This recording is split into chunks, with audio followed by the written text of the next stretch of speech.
Okay, we're live again. Oh, excuse me. I've had a bit of a cold last week, and it took about 10 days to six working days I had off, plus the weekends. Anyway, so yeah, got a bit of a bloody hell, bit of a sore throat, but I'll get through it. Yeah, I'll tell you what, it's been such a long time since I've had a sick day that I've forgotten just how long it takes to recover from as far as I can tell, I was trying to think the last time I had a sick day.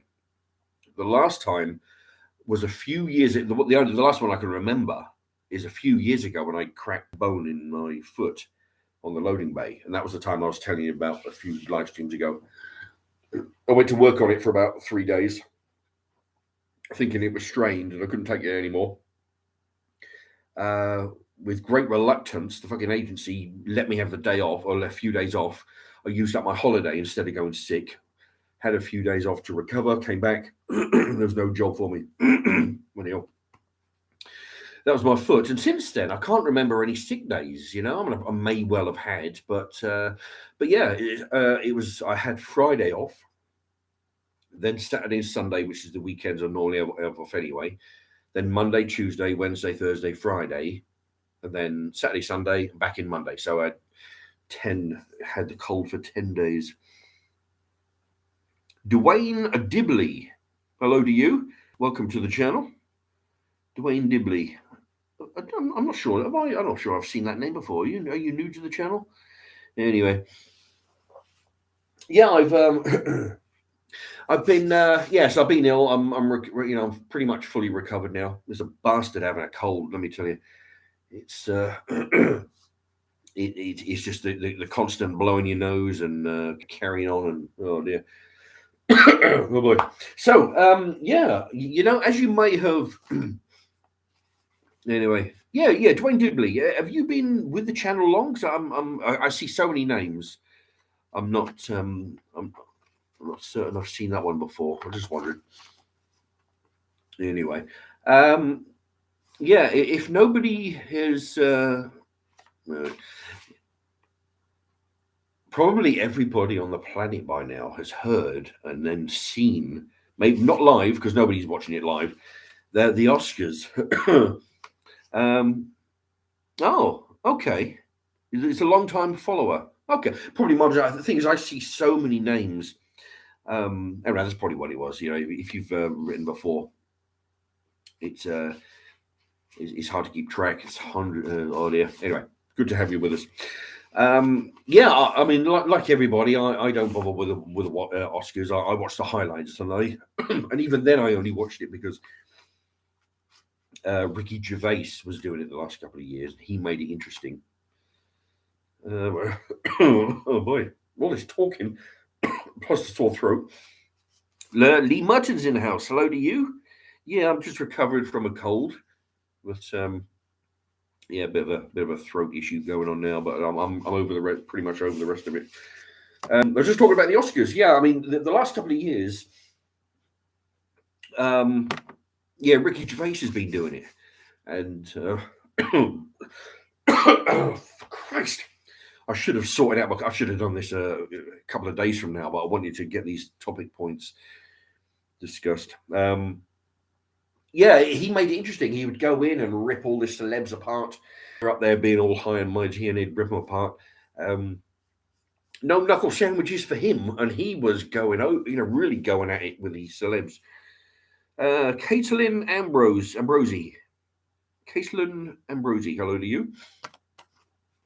Yeah, the what it was. Oh, looks like everybody's put a thumbs up already. Oh, good. Oh dear, sorry. Yeah. So by now everybody would have seen the slap that was felt around the world, is what they're entitling it on some videos. Will Smith, for those who have been living in a cave or something and haven't seen it,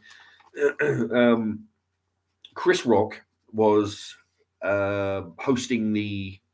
At least I think he was hosting, or he was like a celeb, sort of doing a few categories. he was, warming up the crowd, doing a few jokes and all this lot, and he said a joke toward Will Smith's wife, and it wasn't really a vicious joke as such. It was, I mean, admittedly, I didn't know. I didn't know.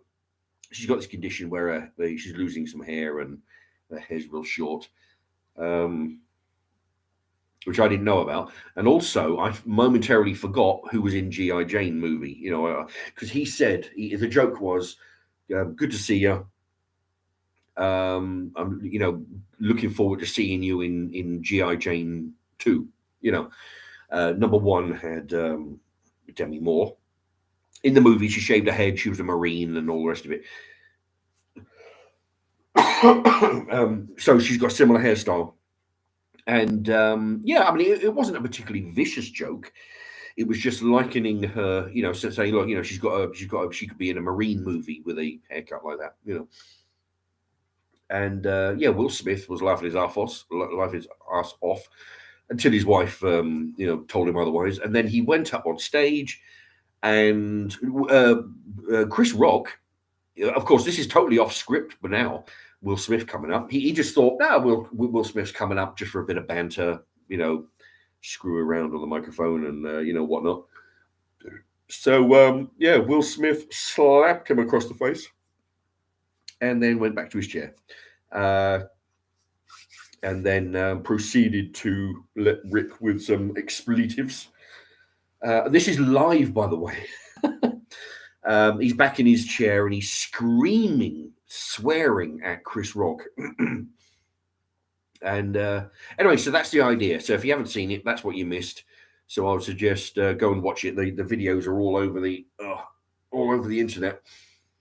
From different people's point of view. Now I've been making some bullet points on that subject. Okay, let's go to a quick shout out before Dwayne Dibley. Can I get right? Dwayne Dibley, can I get a shout out to Squat Juice Discord? Squat Juice Discord. Yep, there you go. Lee Merton writes, he loved Ricky Gervais at the Golden Globes. Oh, that was Golden Globes, not the Oscars. Yeah, the Golden Globes. Last night was the Oscars. Ricky Gervais was the Golden Globes. He ripped the actors off big time. He will Smith slap looked fake, though. Oh, the Will Smith slap looked fake. I don't know.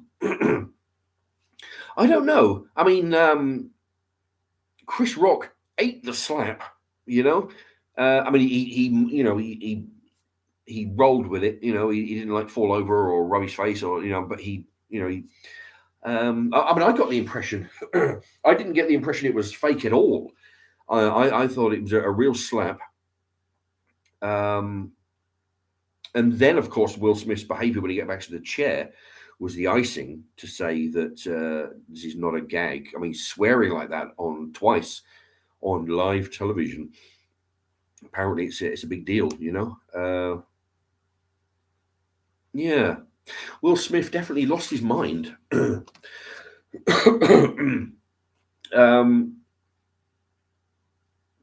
Yeah, so actually, I'll give my 2 cents and then I'll jump on to some bullet points here.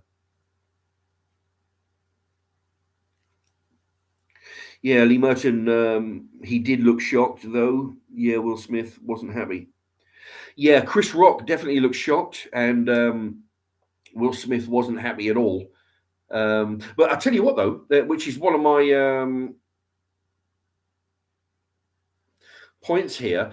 When I tell you what, though, I've seen it before. When you have complete and total professionals at their craft, right? Like in this case, not Will Smith, that fucking dickhead. The other one, Chris Rock. When something happens out of the blue and you've got to think fast on your feet, which is where a good comic comes in, because they're used to people slinging abuse and then they've got to think on their feet to come back with when he got slapped, he just took a moment And he said to Chris Rock, Chris Rock said to Will Smith, it's like, dude, what the hell, it's like. And then it carried on from there, and then he got himself together, and he just pretty much flawless. He fumbled a line. What we've got a documentary to give out. Oh no, we got an Oscar to give out for the documentary like that. That was the only flub that he made. And it goes that old saying: the show must go on, and it is a true professional. I was really impressed with Chris Rock's carrying on. The show must go on. I was talking to somebody at work today about it. And there's an actor comedian, Dave. I want to say Belzner, David Belzner. He was the one. He does a bit of stand up. He's done a few movies. This old from years back, must be 20 years ago. The Hulk, well, maybe a bit more. Hulk Hogan, the wrestler, was on this guy's talk show, and the host. I'm sure it's Belzner. Oh, he was in that Law and Order TV show. The one, that American one, the Law and Order, I think it was. It wasn't one, it was one of the main characters, but he was an off character. Anyway, he says to Hulk Hogan, listen, there's rumors that wrestling is all fake, and can you show me a move? And he's going, okay. Hulk Hogan puts him in a choke, which was, fucking stupid as hell. You could see that Hulk Hogan was, just fucking with the guy. It's just there was no reason for Hulk Hogan to do what he done. Choked him, went unconscious, and then fucking dropped him on the floor. Right? Smashed his head on the floor, blood, needed stitches, and all that lot. And the thing is, well, my point with the show must go on. the guy was out. Okay, Hulk Hogan had to go over and slap his face to fucking wake him up. And then what happened was, this Belzner guy, he was snapped. He watched the video. He snapped out of it. And now we're going to go for a commercial. Right? He was on autopilot. All right, because that's what a professional does. You get fucking hit on the head with get your head dropped on the floor. You snap out of it, and bang, you're right. Okay, straight to commercial. He didn't know what he was doing. He didn't know where he was, but he knew enough to say, right, this is not good. Right, we need to get a commercial so I can get so. And so, and that's what Chris Rock done.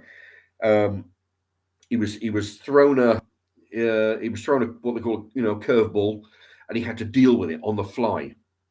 He could have gone running off, I'm sure there are some if that has some of them noodle-armed soy boys up there hosting the show, they would have run off screaming for their mum and wanting a safe place to lie down, right? But no, he stood there. He took the slap. Will Smith walked off like a wannabe tough guy.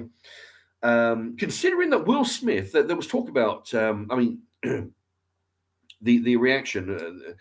Looking at him, Chris Rock's got to be 5'10", Will Smith 6'2". Okay, so the height difference. There's a huge weight difference. All right, you can see between Will Smith and. I don't know how many pounds, but there's quite a lot of big weight difference. And for Will Smith to slap Chris Rock and Chris Rock just to roll with it, he got shifted, didn't lose his footing, just went with it, went with a slap. Didn't fall over, didn't bitch and whine, didn't sort of didn't do nothing. Considering the weight difference and all that, the weight difference being the extra power to go through the slap, because this guy, he didn't like really wind up, but what he done, he slapped and then put his whole, twisted his body into the slap to get his money's worth with the weight distribution into his face, shows what a big poofter Will Smith is. He all that extra weight, all that extra emphasis on the slap. The guy didn't even lose his footing. He just, just moved with it. So that's what a celeb does. You see it sometimes. You see it when you see the contrast on news channels. If there's a guy who's live, right, and then what they're doing a live show, and then somebody comes behind them and says, fuck Biden, and then they run off. They're like, oh shit, what would it be doing? But a professional will just carry on as if nothing had happened. But yeah, you see sometimes when the opposite happens, where they just fall apart. It's just the script has gone off. The script has derailed, right? Oh, Lee Merton wants Hogan to choke him. When let's see, Rob Marshall says Abramovich was poisoned by Russia. He got Lee Merton. He said, "I just got my ass kicked." No, actually, Lee Merton. He said I just got my ass kicked by Will Smith. No, if you're talking about Chris Rock's reaction, he said, I believe Chris. He says Will Smith. As Will Smith was walking away, Will Smith just slapped the shit out of me. Something along those. It was like slap the shit out of me. Which that's his comedy on the fly. It's like try and lighten the thing up, sort of like don't make a big drama out of it. It's a big situation, but you got to sort of like bring it down a little bit. It was exactly what he done. Great stream, Mark. Obviously from Alex Jones. Was that the Alex Jones? Because great stream, Mark. Also, I seen the Will Smith. Couldn't stop laughing. Yeah, well, I tell you, it's a bit of a shame because all right. So we got that because that'll leave.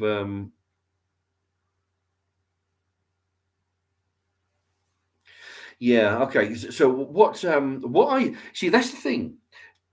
He walked up on stage, violently assaulted the host, went back to the chair where his table was, started screaming obscenities on live television toward the host in front of Christ knows how many people in the audience and all the people at home. Won't be a whole great lot of people at home, but I mean, the ratings are going down the shitter for years.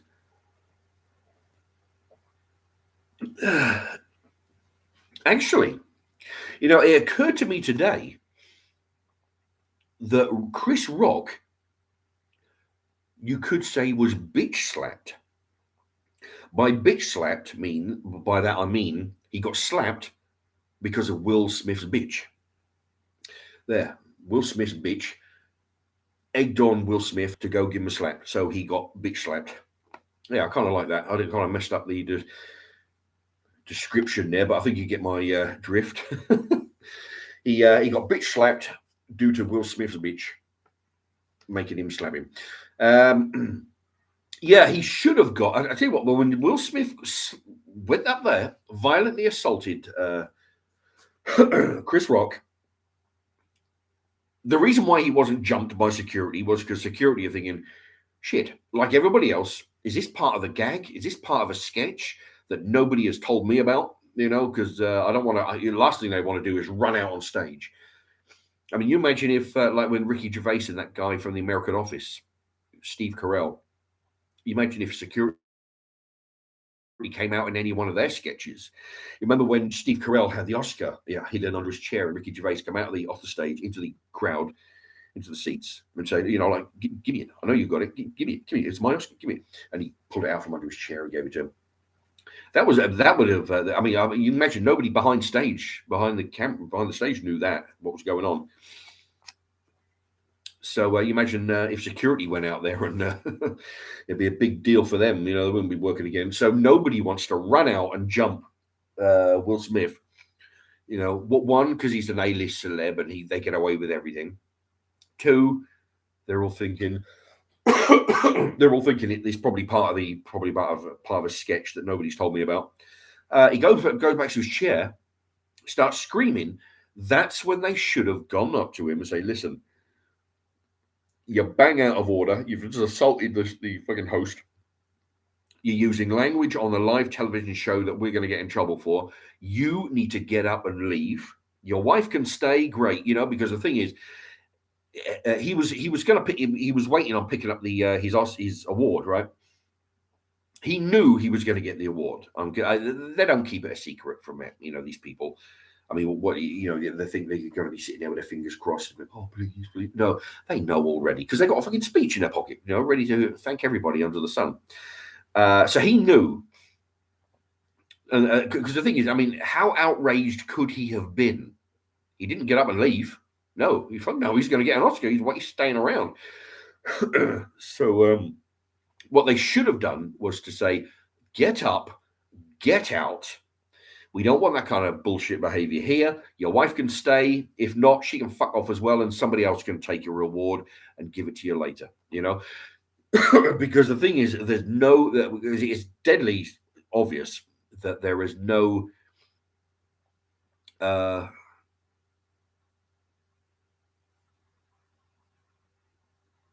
what? Dave says the delivery of those insults when Smith returned to his seat looked totally rehearsed. No, you can. One, I disagree with that. It did not. To me, it did not look rehearsed. And two, if they're going to make a comedy sketch, okay, then all right. On the way, there's the possibility that they've said, what would be really funny, it'd be really good. What we get, it's all in the papers. Is if I walk on stage and slap you, okay, and then I walk back to my chair, and everybody's going to be thinking, is it real? Is it fake? Is it? Oh wow, what the hell? But it's the outburst, the use of profanity on a live channel, like the Oscars was, doing it twice, which is a big deal. I think some TV shows let you get away with it once, but I mean, things like the Oscars, I mean, there are strict rules. There are strict rules on what the host can joke about, what he can say, what he can't say, and how people behave. If they did dream up this as a sketch, they would not, in my opinion, have Will Smith would not have been swearing so loud. Wouldn't be swearing, at all. They would have come up, they would have done another angle for this sketch, if it was a sketch. I don't believe it was. I don't believe it was fake. I'm pretty certain it was real. Bloody hell! Excuse me. Still getting over a sore throat. Yeah, I mean, is everything from. I mean, there was the joke. Chris Rock was ready to leave, get on with it. Right. He actually said, no, because everybody was like, oh, like when he done the joke. He said, oh, come on. That was nice. Compared to the other stuff I've been doing, that was nice. All right. Okay, so now we're going to go back onto the other, and then he was moving on. Will Smith came up on stage, slapped him. The slap looked and sounded real. I mean, unless they added sound effects to it, but the slap sounded real. His reaction, anyway. But yeah, I don't buy that it was rehearsed, especially Will Smith swearing away. If they were going to rehearse something, they would rehearse something with less swearing in it.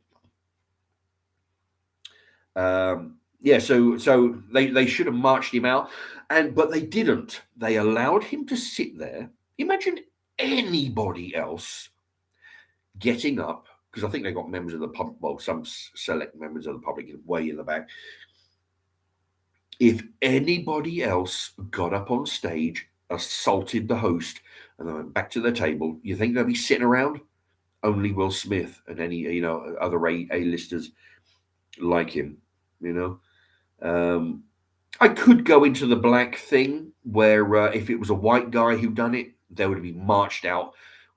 Get jumped on right before he got back to the table, because it's a black guy. You can't really tackle a black guy because you assaulted a black guy and marched him out of the place for defending his wife, allegedly.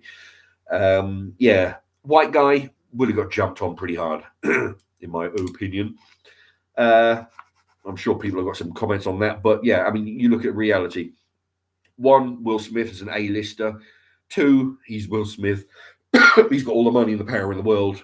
And three, he's got the race card, so nobody can touch him. Let's see. Yeah, so celebs seem to have a get out of jail. Um, Duffy is back. It's a work. No, I don't know. I think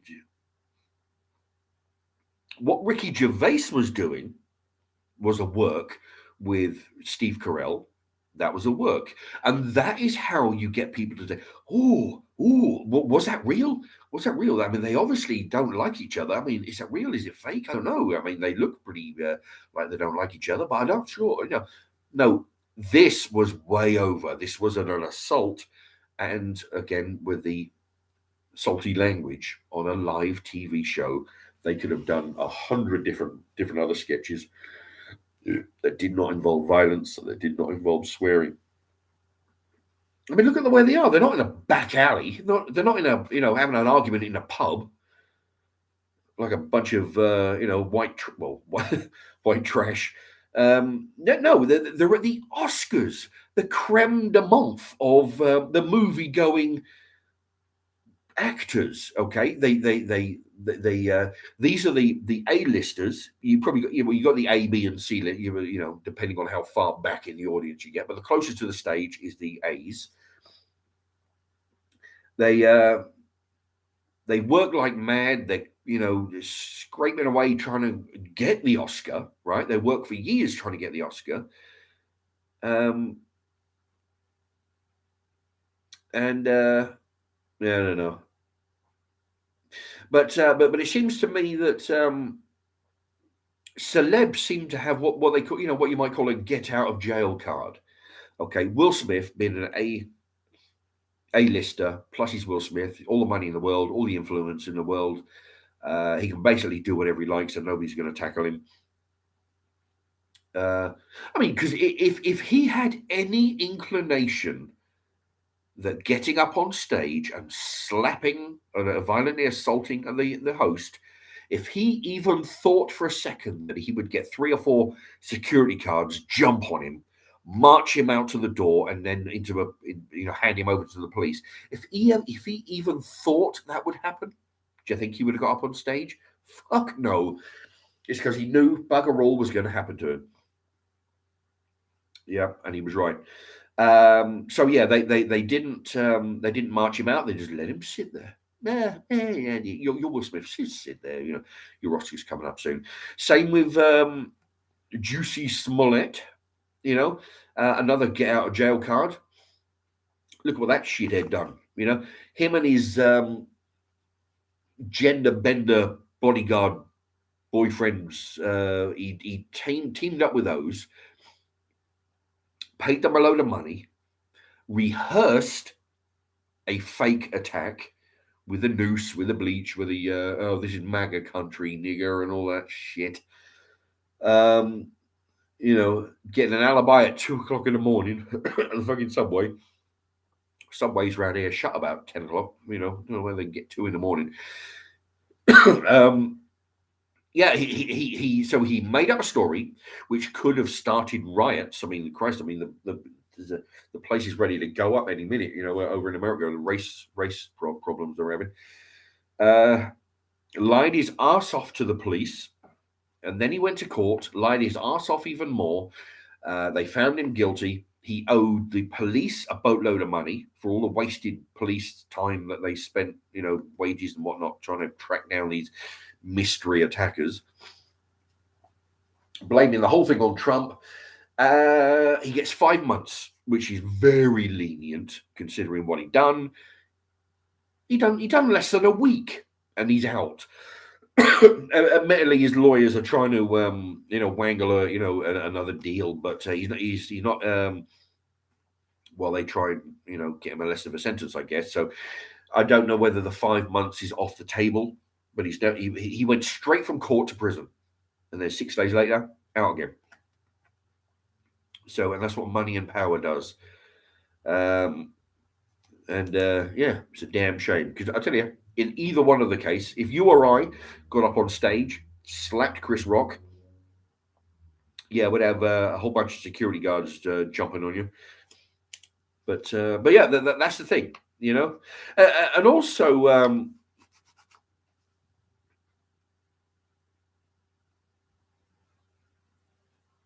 celebs. I mean, the thing is, like I say, this is the creme de la creme of the acting community. Okay, you've got your A, B's, and C's. That they live for this. You'd think that they would learn to behave themselves. That they're used to being in the spotlight. They know from day one. All these actors, all these actors have been doing it for half their lives. They know that whenever you do something on camera, the world is going to find out about it, right? Whether it's somebody's cell phone, whether it's a movie camera, whether it's a camera at the Oscars, it's on television live. You need to behave yourself, And the thing is, these asshole celebs, they're quick to judge everybody. You're a bad person if you don't get the Chinese plague jab. You're a bad person if you voted for Trump. You're a bad person if you go for if you want a wall to be built up on between Texas and Mexico. You're a bad person if you do this. You do this. You don't do that. So they're quick enough to start saying we're better than you because we're rich and famous, and you ought to be following our example because we know best. And then you got this going on. They get dressed up, they go there. Everybody, they go there, even if they're not going to win. I mean, the ones who will win, they know they're going to win, so they don't be freaking out in the audience, so they can have a speech ready. They know.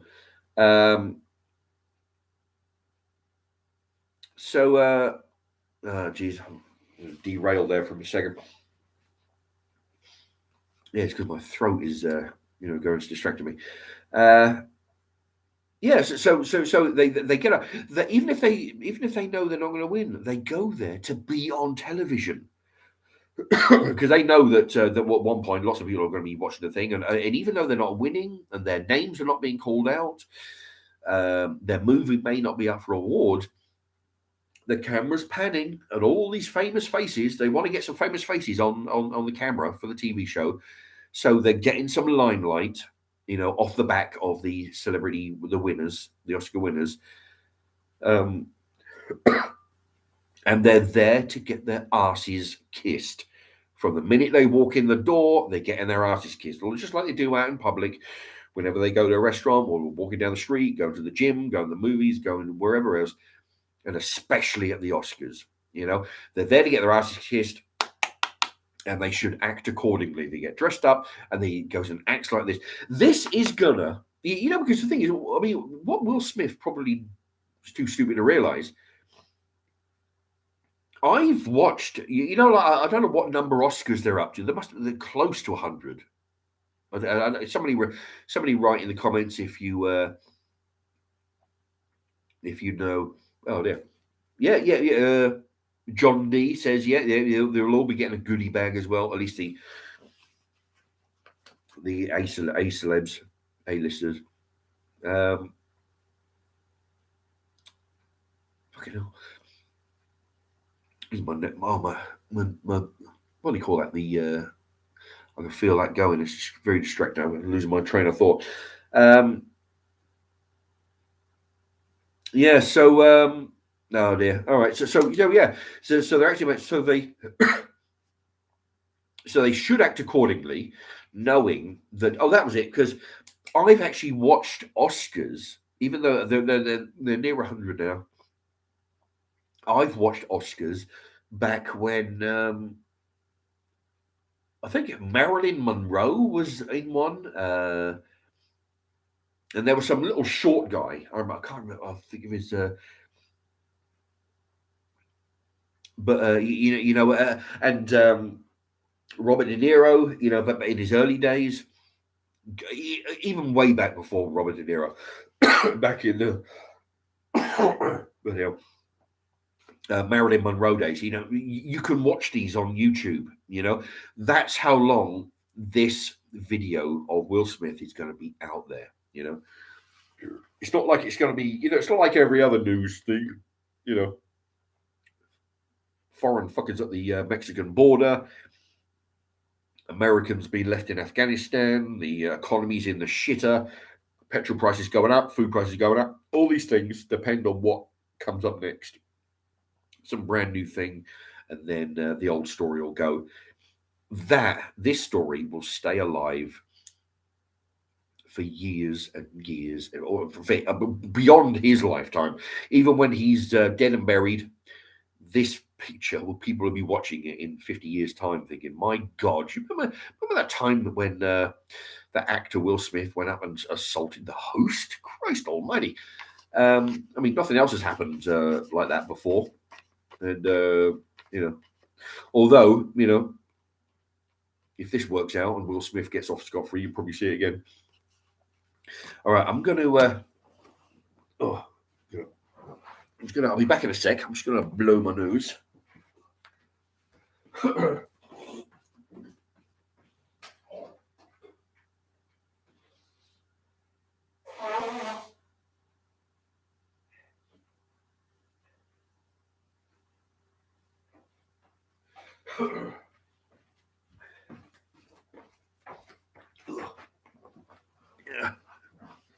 Yes, but yeah, because they're going to be watching that video. They're going to be talking about it for 50 years from now, and it will never. It will never go away. It's like like all the videos on YouTube. They do last forever. And also on the upside, looking at a silver lining here for Chris Rock. I was saying that this is. I found out today, watching a few videos before I went live, that Chris Rock has decided not to press charges. And I was talking to somebody at work about it. I said, "Listen, I'll be really surprised if he did. If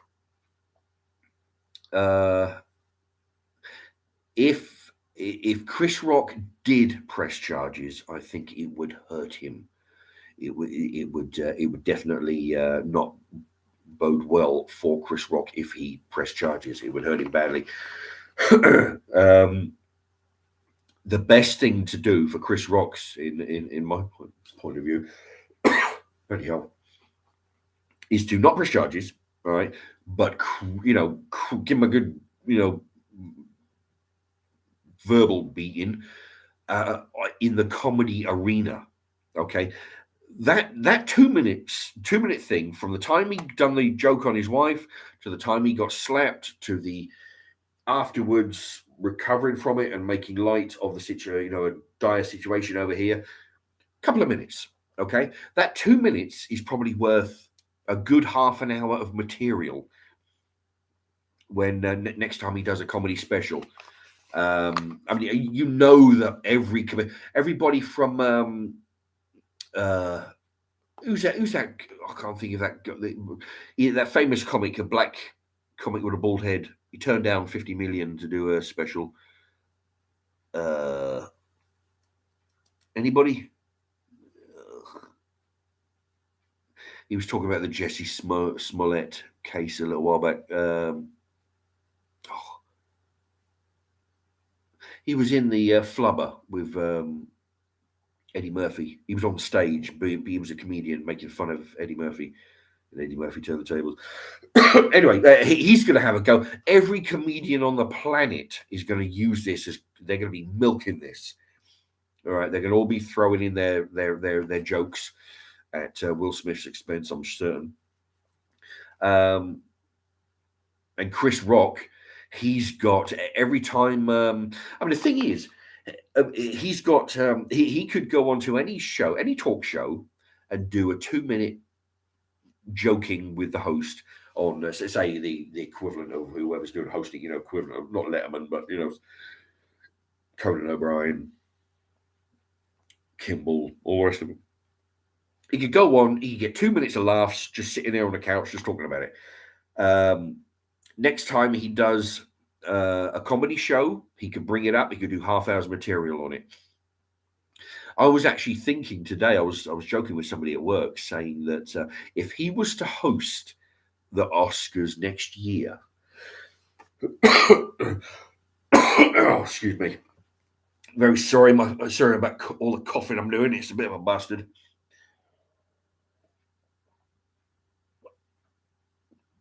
I was showing somebody at work about if he does the Oscars next year, it'd be funny as all hell if he was to come out with. My first thought was for a piss take, he'd have the 5'2" Conor McGregor come out as a bodyguard, right?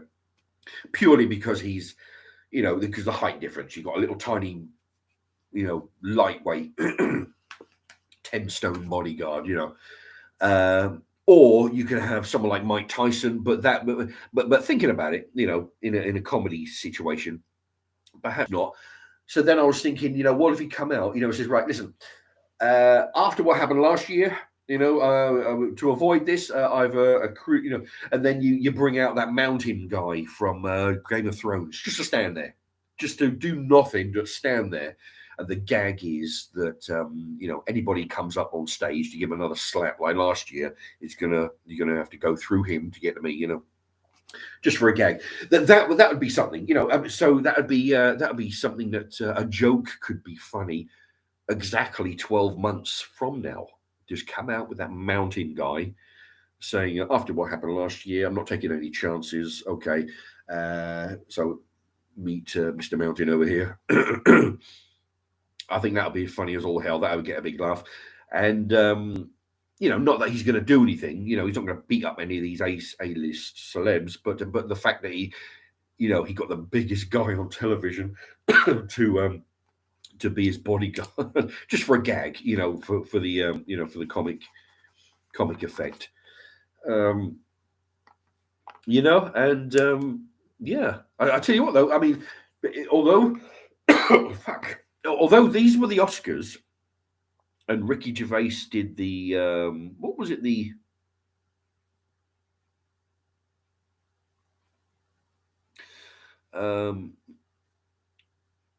the Golden Globes, I think. Ricky Gervais did the Golden Globes. Tell you what, though, Ricky Gervais's jokes were 5 times as harsh as Chris Rock did, and there was 50 of them. All right, he was making fun of everybody, you know. Yeah, and like I say, they were 5 times as harsh, and nobody got up on stage. And decided to assault anybody. So why did Ricky Gervais get away with it? I'm not saying he should get a slap, but Ricky Gervais is the only reason why people bloody watch the show. The only reason people are watching the show now, the Oscars from last night, is because of what happened. If nothing had happened, nobody would give a shit. Nobody would be watching it on YouTube like I've been doing or anybody else. Dave, you all right, Mark? Got a glass of water nearby? Yeah. He's trying to talk through a rough throat, Oh, John D, like when they announced the wrong winner. That was that was a few years ago. Who was that? Can't think of the people's name. But what they done, they opened, and the winner is, and they read the wrong name. So of course, the wrong name people got up, came up, and then said, and then of course somebody else who knew what the real answer was from the side came over, snatched it out, and he got the microphone. No, the winner is this person. So now it's a big fucking embarrassment, man. That was. What they done, I don't know what they did. They read the second place nominee as the first place winner or some shit. But yeah, it doesn't really. There's usually not a lot of noteworthy things going on when we talk about the Oscars and whatnot. It's all a big ass kissing fest. You got celebs dressed up in their tuxes and diamond tiaras and all the rest of it. they're coming in. Basically, they're flogging the movie that they were last in. They might get a reward or award. They nominate everybody or they thank everybody under the sun. Everybody from their parents to Jesus Christ Almighty to everybody who helped make the movie.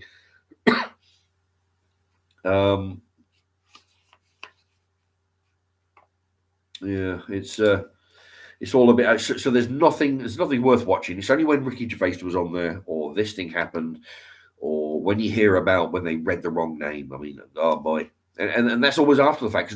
I'm not going to sit up till Christ knows what time in the morning to watch it, assuming I had a television at work, which I don't. Even if I did, bloody well wouldn't waste my time. I just watch the highlights afterwards. You get the condensed version. Anything interesting, they put it in a 2-minute video, slap it on YouTube.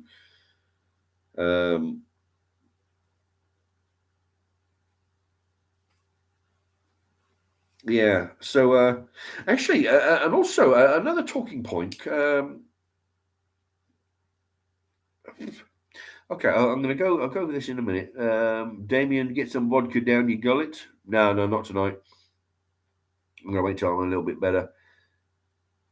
Dave, was it Dave Chappelle? Yeah, that's the black guy with a bald head, Dave Chappelle. He's going to be talking about it in his next comedy next time he's on television. He's pretty funny, but yeah, him and every other comedian on the planet, they're all going to be trying to throw their comments in or jokes in. Rock is 10 times better than him as a stand-up. Yeah,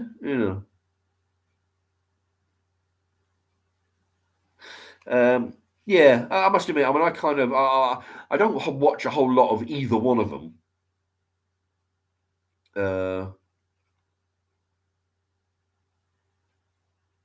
Actually, I remember Chris Rock.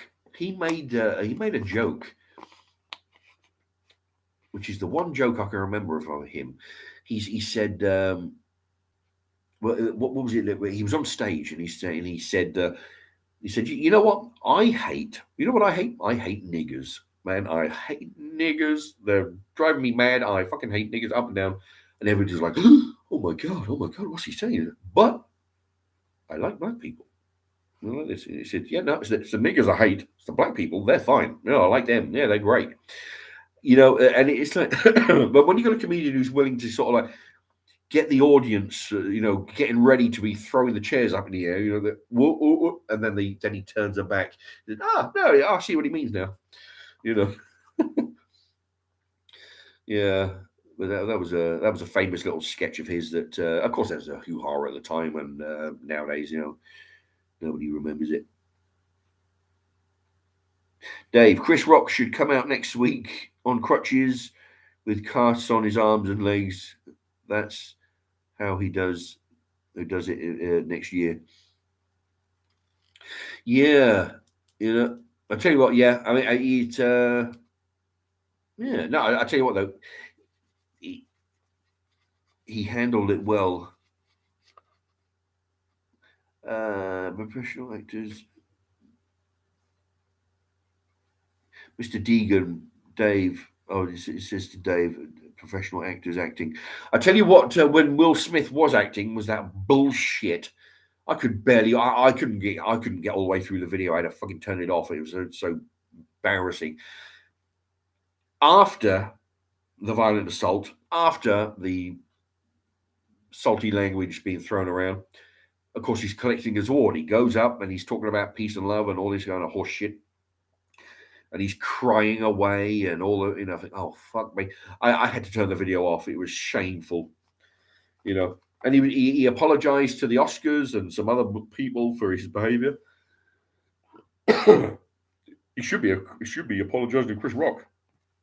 If Will Smith had any decency, which in my opinion he don't, but if he had any, he would have got him. He would have gone. He didn't give a shit about his fucking wife being offended. If he did, he would have fucked off. He was there for his Oscar. I'm going to stick around no matter what. Building could catch fire. I'm staying around for my Oscar. He gets up on stage, gets his Oscar. He's weeping and crying and carrying on and like a big fucking girl.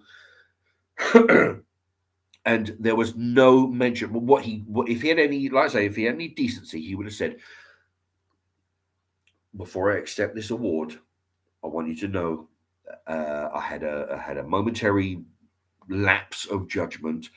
I came up on stage. I did something that was completely out of order. It's something that I'm ashamed to have done it in front of you, in front of the audience, the television people, all the fans around the world. And I'm sorry to you, Chris Rock, for what I did. Please forgive me. I'm very sorry. It was a momentary lapse of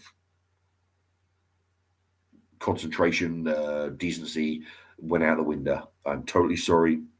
Please forgive me." Now, having said that, I would just like to thank everybody for this award. But no, he didn't do shit. He just stood there crying like a fucking bitch about how great he is and how he's yeah, not a word to Chris Rock. Considering that Chris Rock is the bigger fucking man over here who said, no, listen, police officers, no, I don't want to press charges. I don't, for whatever. Well, the thing is, I mean, in my opinion, it would have hurt him anyway if he did. He'd be better off putting it into a comedy and shaming him that way. But he was quite within his rights. Quite within his rights to say, yeah, haul him away, teach him a fucking lesson, put him in jail, put him in the cell next door to that Jussie Smollett clown, and so they can be bum buddies for the fucking sentence, whatever time they get. But no, he was the bigger man. He said, no, I don't want to press charges. And he didn't even knowing that he wasn't going to press charges. He probably knew he wasn't going to press charges because the fact that he wasn't being fucking hauled away. That's what the big giveaway was. He was allowed to sit there and carry on shouting and carrying on and all the rest of it without being thrown out. So he knew the police weren't coming for him, and he didn't even have the decency to say, "I'm sorry, I lost my mind. I've had, I've got other things on my, I'm nothing." Who's he apologized to? The fucking Oscars people. Fuck them. He should be apologizing to the person he assaulted. So what I was getting at was, in a society now where criminals are getting away with quite literally murder. Okay. So I'm trying to think. Frazzles says, "Lovely comment, Mark." Oh, thank you. I'm not sure which comment, but I'm sure all of my comments are equally as anyway. But thank you very much. You've got criminals emboldened by the fact that there's no consequences going out. There's people being thrown down a fucking stairs at the train station. There's people being putting bricks through windows. In jewelers, they're going in the supermarket with bin bags, filling them up with aspirin and Christ knows what else, razor blades, selling them on the market, Gucci handbags, high-end car shops, all the rest of it. And they're getting away with it scot-free. Okay, and what with not just that, but the actual physical violent assaults. You've seen videos on the news. For some reason, it seems to be little old Asian women. They seem to be getting the brunt, but pretty much anybody's open season. It's open season on everybody. So they're throwing people downstairs. They're shooting people. They're bashing them over the head with pipes and all the rest of fucking bullshit. Just getting away with it scot-free. And they're thinking they're great, right? And now they look on the Oscars and say, well, wait a minute. Someone like Will Smith can assault somebody on live television and nothing's going to get done to him. So what are they going to do to me? I'm a nobody. I'm a thieving scumbag. They're not going to do it. If they won't do it, you imagine the first guy to go to court for assaulting some old woman. He's going to say, yeah, but Your Honor, Will Smith did it on live television. Nothing happened to him. So by precedence, why are you victimizing me? Why are you trying to put me in jail and not Will Smith. He's just as guilty as I am. So now that they've seen Will Smith get away with literally, slapping somebody on a live TV show, they've got to be even more emboldened now. Say, well, if it's good for him, then why not me? I'm gonna do it. Anyway, so yeah, and also you imagine the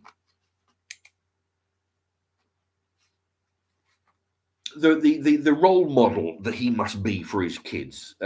He's probably got a few kids. I know that he's got that goofy kid that was in that movie with them, the one where they crash on the planet and Will Smith broke both his legs and his son has to go 20 miles into the jungle and find the other half of the crash ship or some shit.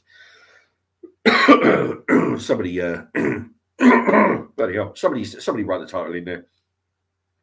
I can't remember what it was. Oh yeah, that was it. Yeah, it's because Will Smith has no emotions, and these monsters can sniff out emotions like fear, anger. So if you're totally calm, you're invisible to them. So.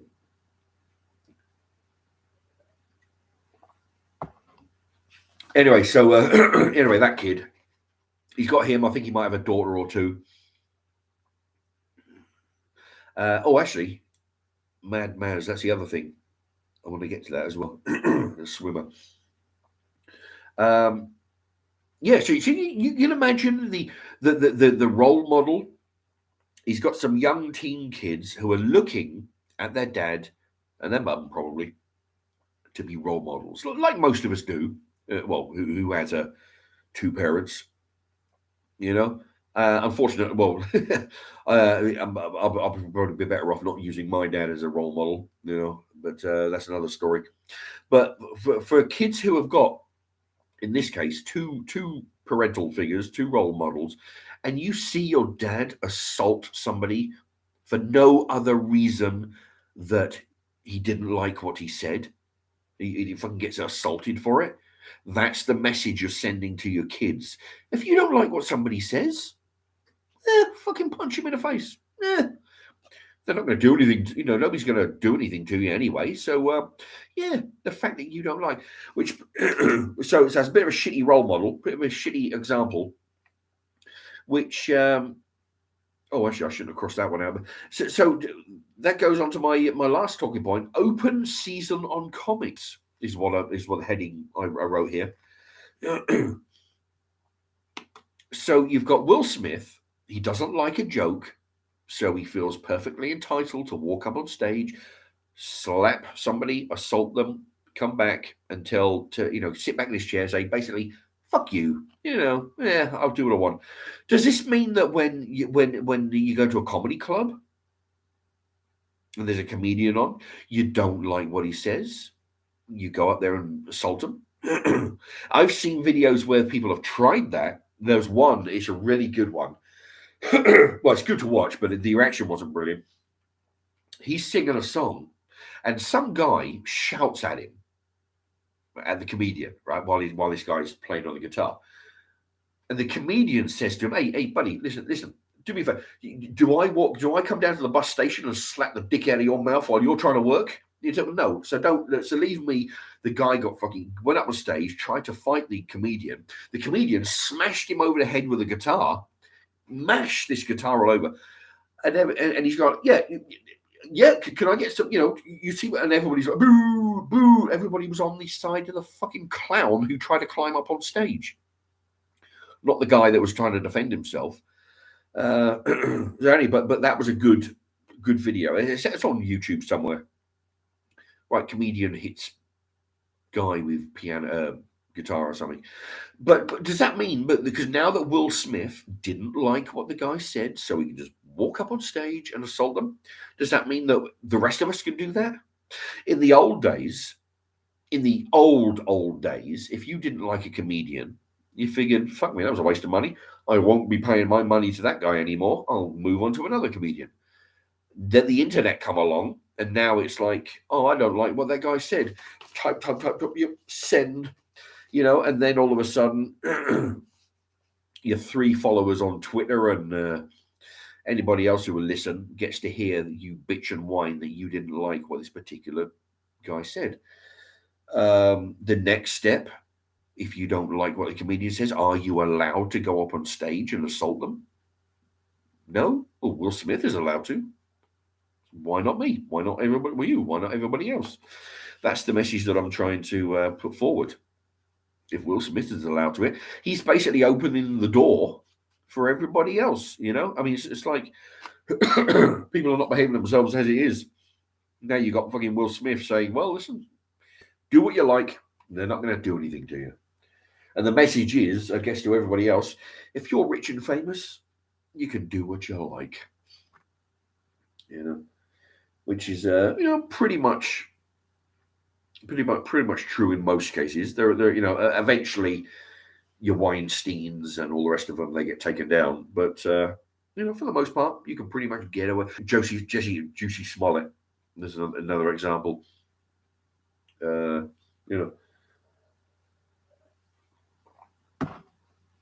Anyway, I've talked for a whole hour on that Oscars thing. It's an hour and a minute. The other one. Dave says, Mark, an apology would have showed some class. It would. It would have been so simple.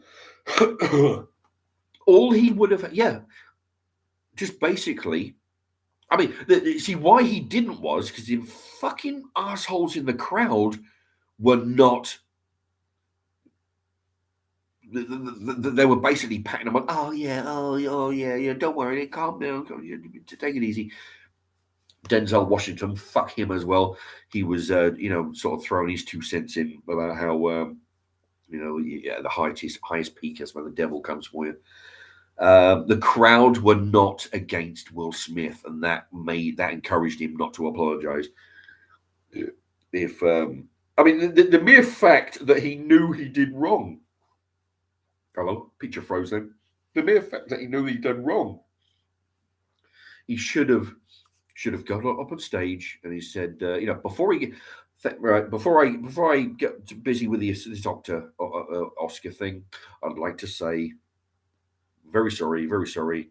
I lost my mind. It's something I should have done. Please forgive me.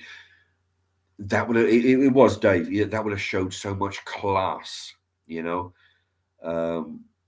and because he didn't, everybody on the internet's talking about the fact that he didn't. He's shown no remorse. Fuck him. Damien, red mist came up on him. Yeah. Either that or the booze or something or, I'm hearing stories. I'm hearing stories that his wife goes in for these open relationships. She's been banging other blokes and all the rest of it. That's what I'm hearing on the internet. So that's got to be playing on his mind, Oh, and also, they some of the clips, people actually, what they've done, they dissected the individual snippets, all right, of the slap, right, and Chris Rock, he goes with a slap, and then he comes back.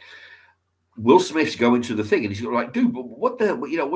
And you can, what they did, the little snippet, little second. You can, if you look for it, he actually says something like, "Oh, I could, but no, but then." So what he's saying is, to himself is, "Oh,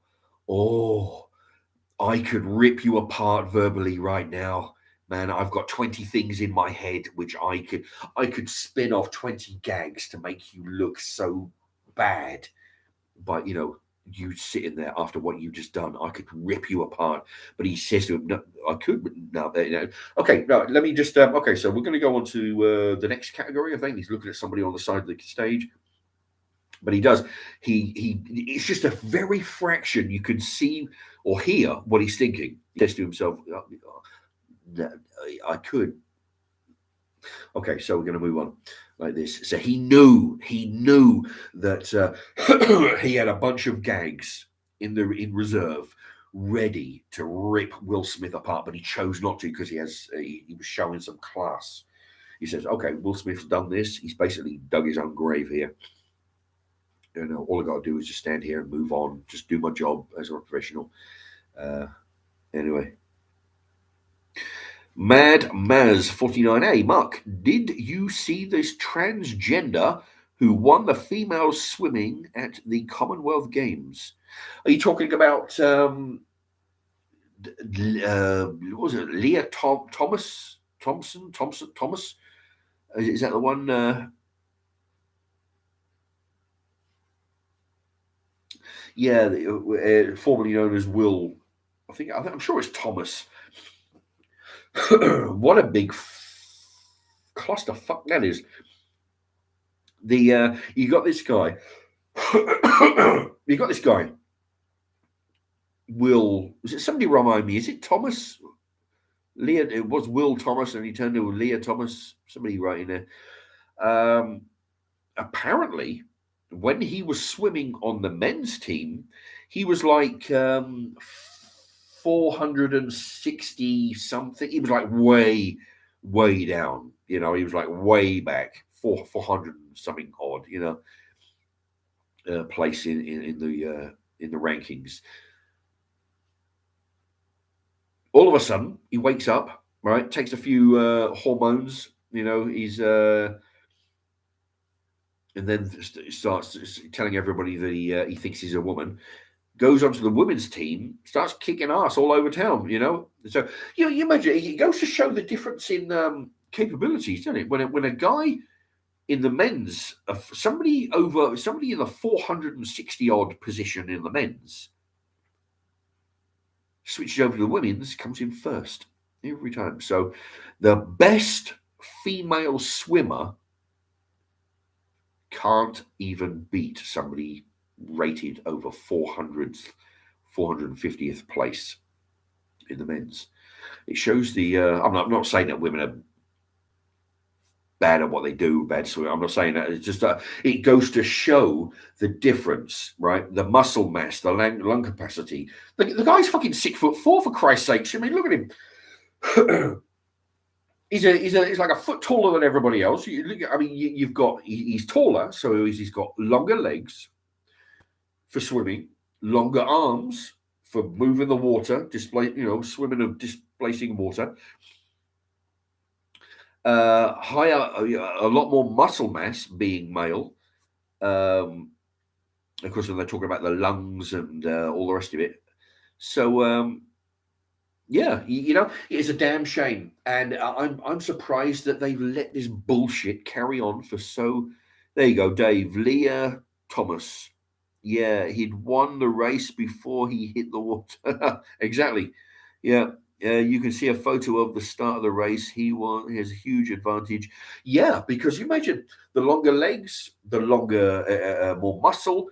He can throw himself off the start position further, I would imagine, than most of the women's swimmers. Once he's in the water, he's got the longer legs, longer arms, bigger lungs to move the water quicker, basically to propel himself faster. And there you go.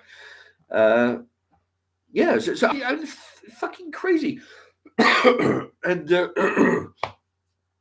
it is amazing how this shit flies. Honestly, I don't believe,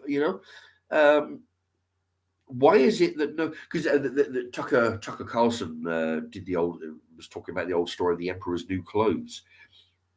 You've got with the Emperor's New Clothes, the old story about the Emperor. These con men convinced him that wear these invisible clothes because it's only fools and idiots and dumb shits that cannot see the wondrous clothing that you're wearing. It's only morons can't see it. But and what he was doing, he was likening that to the story of this swimmer, where everybody's saying, everybody's too afraid. Nobody wants to be the one to say, well, wait a minute, you're a fucking man swimming against women. You're a cheating bastard, and you know it, and you've got no scruples about winning by deception or having an unfair advantage. there used to be that saying when I was a kid: cheaters never. You only cheat yourself when you cheat. When you lie, when you cheat, you're only cheating yourself. So basically, if you use unfair advantage and you win a trophy, what does it mean? You know, you won the trophy, but it's not like you won on your own merit. You had to use deception and skullduggery to do it. You know, I remember when I was a teen. Well, I was younger than but a teen. I don't know. It was young. The school, these athletics thing, right? Every year, and what it was, you had a big field and a big circular track, right? And you get a bunch of kids on it, and of course, you know, the steppings would be the ones on the inside would be anyway. You got about 8 kids running around the circle. There was one girl. She was, I want to say a mile, but she was way way ahead of everybody else, doing like the 200-meter circle or some bullshit, you know, whatever it was, 300 meters. She was way kicking ass. She was like way ahead. The reason being because she was the only person on the running track with those spiked shoes. She had an unfair advantage, which she was fully willing to capitalize on. Nobody pulled her up about it. The officials knew about it and think, well, you know, fuck it, like this. So she got away with it. She had an unfair advantage of everybody else who was running in trainers. She had spiked shoes, you know, and of course she won. She probably didn't give a shit about it. Well, fuck it, I won. You know, it's my trophy, and that's what this Leah Thompson. That's what he's doing. He's got an unfair advantage, and he knows it, and he doesn't care, and he has absolutely no problem with saying, "Yeah, I'll take the award.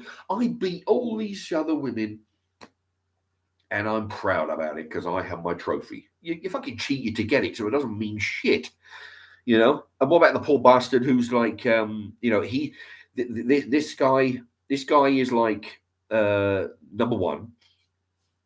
You've got like they're talking about like 18 people in the division to, you know, do the thing. So number 19, who would have been number 18 because a man has taken the spot, she's out of luck.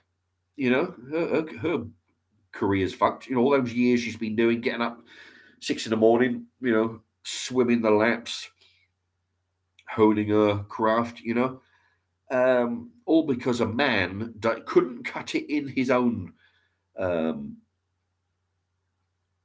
gender division, so he's got to swap over. It's like it's like me, you know. If I wanted to join a running team, and I figured, well, listen, I'm a bit out of shape. I'm 50, coming up on 52. I can't be fucking bothered to run around people who obviously do the training. I'm going to identify. I'll just tell them I'll join the teenagers groups. I can fucking outrun them. Yeah.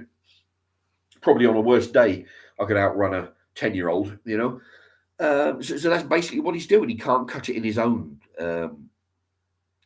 gender division, so he's got to pretend to be a woman and swap over somewhere else. It's like, you ever see? There's one in particular called Cyborg. It's where a woman is where a man. I don't know, went through the operations and the hormones and everything else, turned into a woman, joined the MMA fighting, and is kicking the living Jesus out of all the women. We're talking not just beating the women, fucking demolishing them to the point of, you know, but rearranging their facial features so they, you know, they look totally different than what they did when they first started, when they walked into the ring. You know, this guy's a fucking monster, and he's got no qualms in being a man. Now he's a woman, fighting against women, and actually it's like I don't know how you describe. It's a fucking mess. He leaves them in a mess. Let me tell you, they look like they've been run over by a combine harvester by the time he's done with them. Same thing, again, if I was to go into, if someone like me was to go into a 10-year-old karate class and say, right, well, I'm going up against the 10-year. You imagine the mess that I can make out of a 10-year-old on the karate mat, right?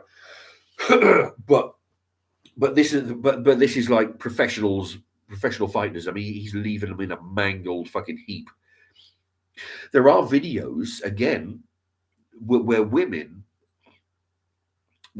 want to be equal as men, okay, which isn't going to work. It doesn't work out very well for them half the time. And one example is you've got it in the Marines, you've got it in the Army, and you've got it on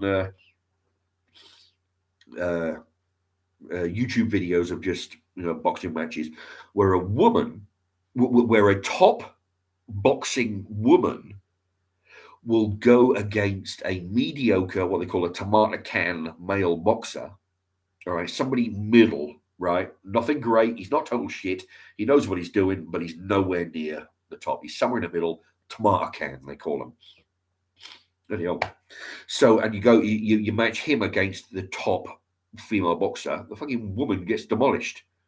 That's what's happening. There's videos all over the place on these things. You got it in the Marines where they have boxing matches. You got it in other regular boxing matches. The woman gets creamed. Because I mean I'm no professional on the subject, but it would seem, it was. I might have to blow my nose again.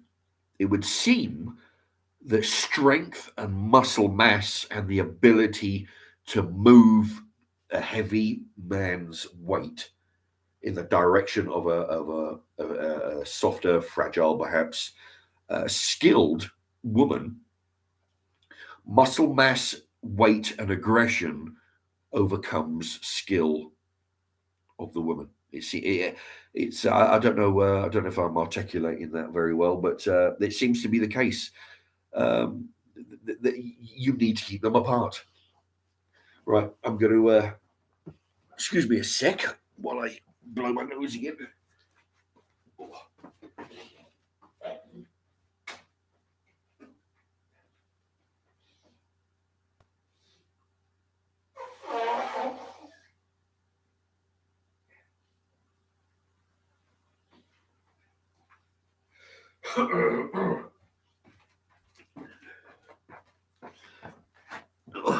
Yeah.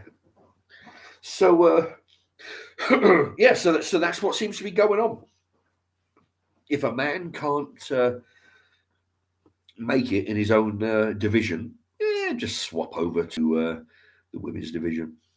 There seems to be talk. There was a lot of talk. I don't know how often. I'm sure it's happened so far. I don't know how often, and I don't know what the results have been. I can only imagine, like most of us, where it seems to be that male prisoners who wake up and identify, they're probably not even freaks like the rest of them who identify as, tri-binary, fluid sexuality. None of them fucking weirdos. These are just freak shows who have cottoned onto a loophole, these prisoners. And if they manage to convince the governor that they identify as a woman, they get transferred over to the women's prison, which sounds like fucking paradise, really. Imagine being one of a handful of guys in there with 500 women. Right, that's great for the guys, but not so great for the poor fuckers who are in there. The women who, because they do talk about a large proportion of the women who are in prisons have met sexual and physical abuse.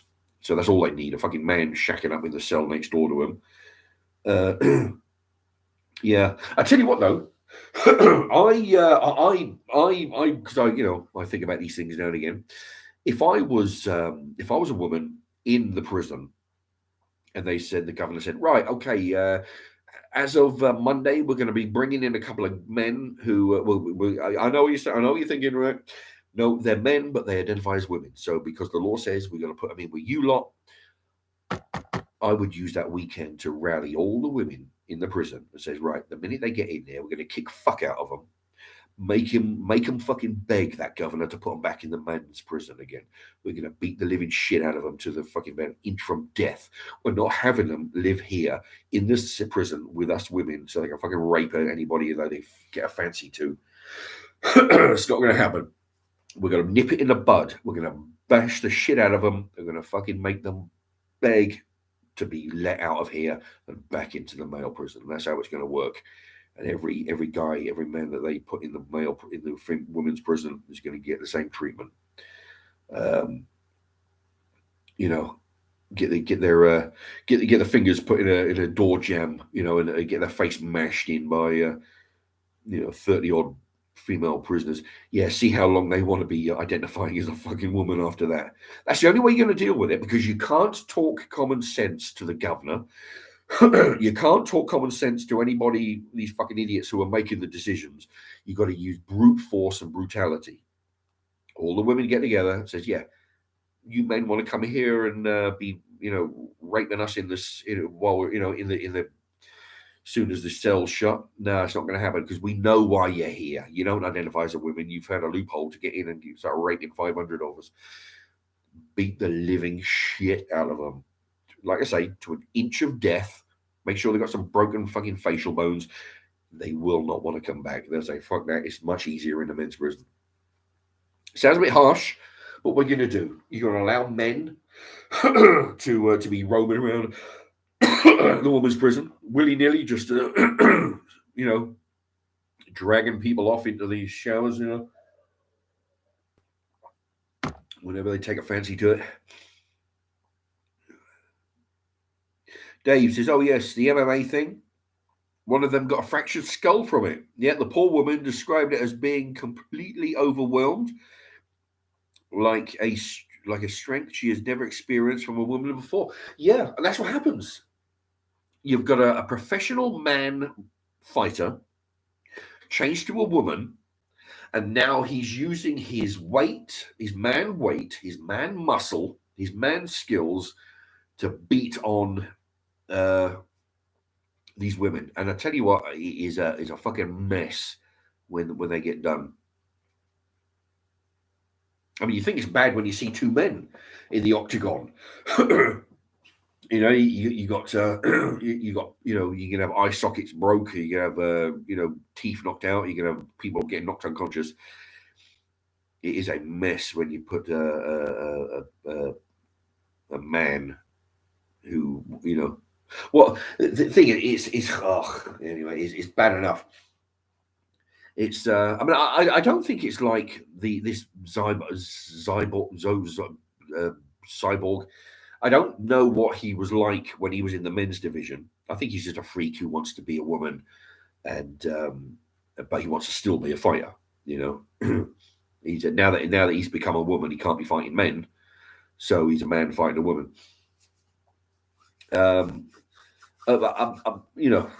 I think he's just using it. Yeah, this is using an unfair advantage, like that Leah Thomas clown. And I tell you what, I don't know. There is talk on the YouTube videos about why is it with this Leah Thompson business? Why is it when they're all lined up on the side of the pool and they're all like, right, 3, 2, 1, bang, in the pool? There's talk about why is it that all the women just stand there. Say, fuck it. Let this guy, in fact, either let the guy jump into the pool, do the laps, and then just fuck off to the showers and say, right, well, that's it. You want to put men in a women's team? We're not fucking going to be dancing to your tune, Sonny Jim. We're off. Let him swim on his own. As a protest, just stand there and bang in the pool. Just stand there and fucking just. Or somebody else actually wrote a good comment on that subject. Was when the starter pistol goes. I'm assuming it's a starter pistol. I don't know. When the starter pistol goes, this Leah Thompson fella jumps in the pool, does his laps. When he's done, right, okay, now it's for the women. Then 3, 2, 1, all the women go in and they do their laps backwards and forwards. That's you've got to do something. And I don't know why they haven't done that already. I don't know whether there's some kind of penalty or clause, that some contract that I don't know what the fuck, because why they just don't, all line up ready to jump and then just stand there, let him jump in, and oh yeah, and then that was the other thing, this Leah Thompson clown. What he was doing, of course, he's smashing world women's records in the pool, loving it because he's getting medals and bullshit, and record breaking acknowledgement and stuff. What's happened is one of his handlers, has gone in the back, had a quiet word, and say, listen, people are starting to cotton on that you have an unfair advantage. Your height, your build, your muscle, your lungs, all the rest of it. You're beating the arse off of all the real women, and you're breaking records. People are not happy with it. You're going to do it. Here's what you're going to do. You're going to come in dead last in the next few minutes. And that's what these fucking goofball has done. He's swimming, and he's actually come in like dead last and like 7th out of 8th on another one. But that's what he's been told. People are not buying this bullshit, that they know that you're thrashing them. They know why you're able to do it. So what you do, if you come in dead last, that way you have the excuse, is what he's thinking. You have the excuse of saying, well, you see, I don't win every match. Look, obviously the women, obviously I'm not able to beat the women all the time because look, I came in last, It's, people see straight fucking through it. Oh, and the other little trick, the shitheads who are working at the TV stations, what they're doing, they've actually been, they've been caught. I can't remember. Was it CNN? I can't remember. They've got a snapshot of this guy, Leah Thomas, after he finished the match. He's up to his neck in water, and he's looking at the camera. All right, there's a shot of looking at the camera. And what they've done, they've taken, right, they've got the real photograph of what he looks like. He looks like a man with a fish swimming hat on, right, and the goggle marks around his eyes. And then next to it, the photoshopped version where they've softened the skin, they've made it more smooth. They've rounded the chin to make it a bit more feminine, or smooth the chin. But yeah, it is. You put them side by side, and what they're doing, because they're trying to push the idea. Well, look, looks like a woman, because they soften the features. I mean, if you take any photograph, no, even mine, right, as unfeminine looking as I am, right, I look, obviously. If you could take probably my face, smooth the wrinkles out of the skin there, make it smooth, take away the stubble.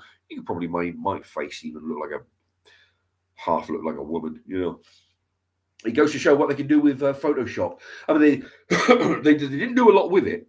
They just touched up the tone, the smooth, and the general smoothing. That's what they done to try and sell the public. Well, look at the photograph. Looks like a woman. Okay, But then, of course, they got caught. So the other news channels are putting this two pictures side by side, saying this is the real one and this is the Photoshop bullshit.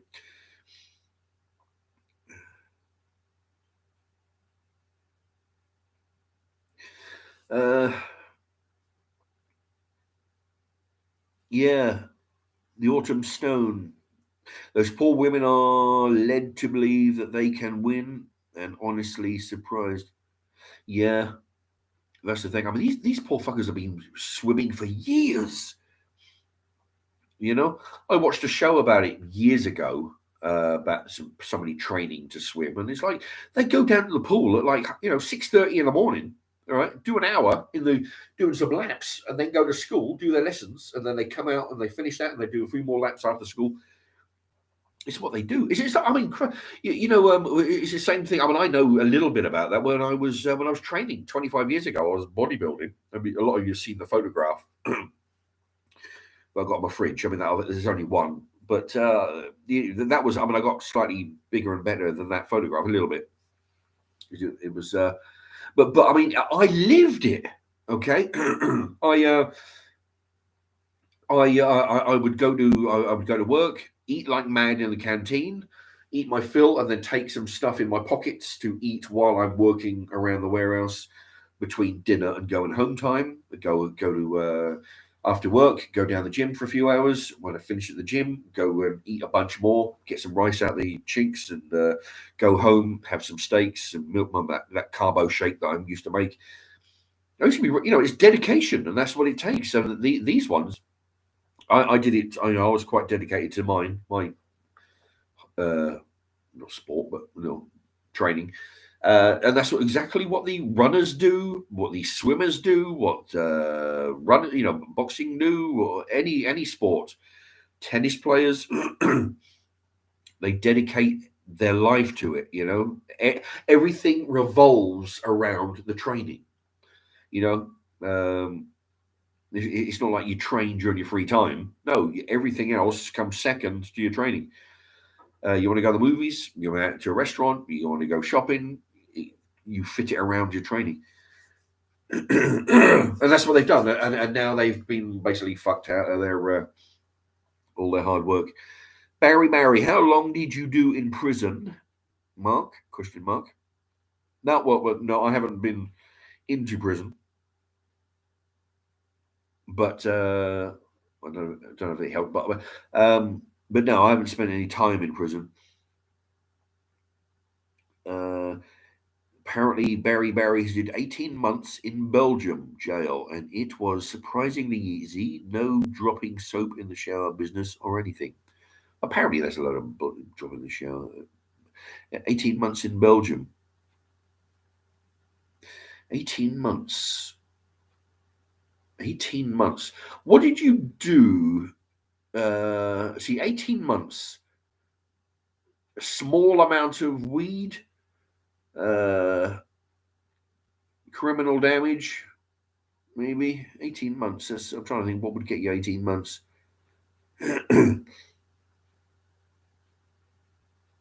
VG Beast Bomb. If you all don't know what was said, Chris Rock called Will Smith's wife Jada G.I. Jane, and Jada has a condition where she constantly has hair loss, and that sparked the incident. Actually, I disagree. Well, I disagree on part of that. That I don't think that's what sparked the incidents. That set it off, but it was ongoing stuff. He must have problems at home. That didn't set him off. That was just the last straw. Apparently, his wife's been banging loads of other blokes, and this is the stories that I'm hearing on the internet. He's got issues outside of the Oscars thing, and he just came in, he took it out on Chris Rock. And as for he didn't make fun of the wife as such. He didn't make fun of her. He didn't make fun of her condition, her medical condition. What it was, he said to her, he says, "Listen, Jada, love you. I'm looking forward to seeing you in the G.I. Jane movie #2. Congratulations," like this, Basically, he said because in the first one, G.I. Jane, Demi Moore has a shaved head because she's a Marine. So the hairstyles looks very, very similar to this Jada, Will Smith's wife, and that's all it was. He says, you. I mean, it's quite a compliment, kinda, in a reverse kind of way, because he's saying that you could be in a movie about a woman Marine, the toughest of the tough, the creme de menthe. You could go in and you could be in a army movie where you have to be tougher than tough. So in that way, it was kind of a compliment, but he didn't actually say, "You lose it. You got some medical condition. You're losing your hair. Fucking dipshit." Look, no, it was like yeah. It'd be great to, I'm looking forward to seeing you in G.I. Joe 2. So it was just a reference to the short hair. But if you look at it the other way, it could have been a compliment saying, well, I think that you're so good, physically fit, mentally strong, you're a good actor. I don't know whether she's an actor, I don't know. Probably is actually, but you could be in this movie and you could portray a rough, tough US Marine. So, so yeah, it was a compliment in my book.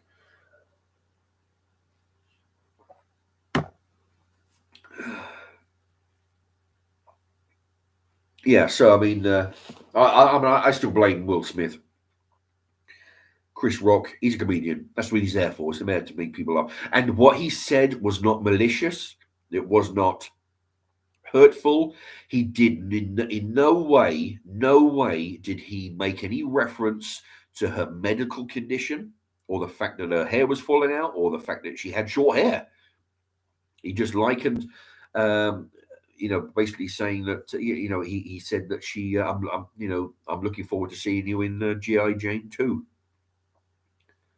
Yeah, there was a, but I mean, she could have, she could have just shaved it off as a style statement. The same joke would have stood. Looking forward to seeing you in GI Jane 2. Yeah, he made no reference to her medical condition.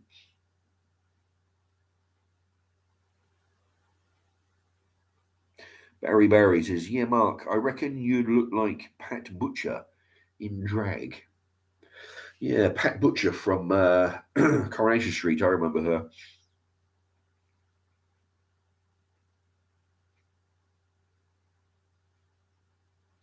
Mad Maz 49. Mark, would you refuse to work beside a transgender?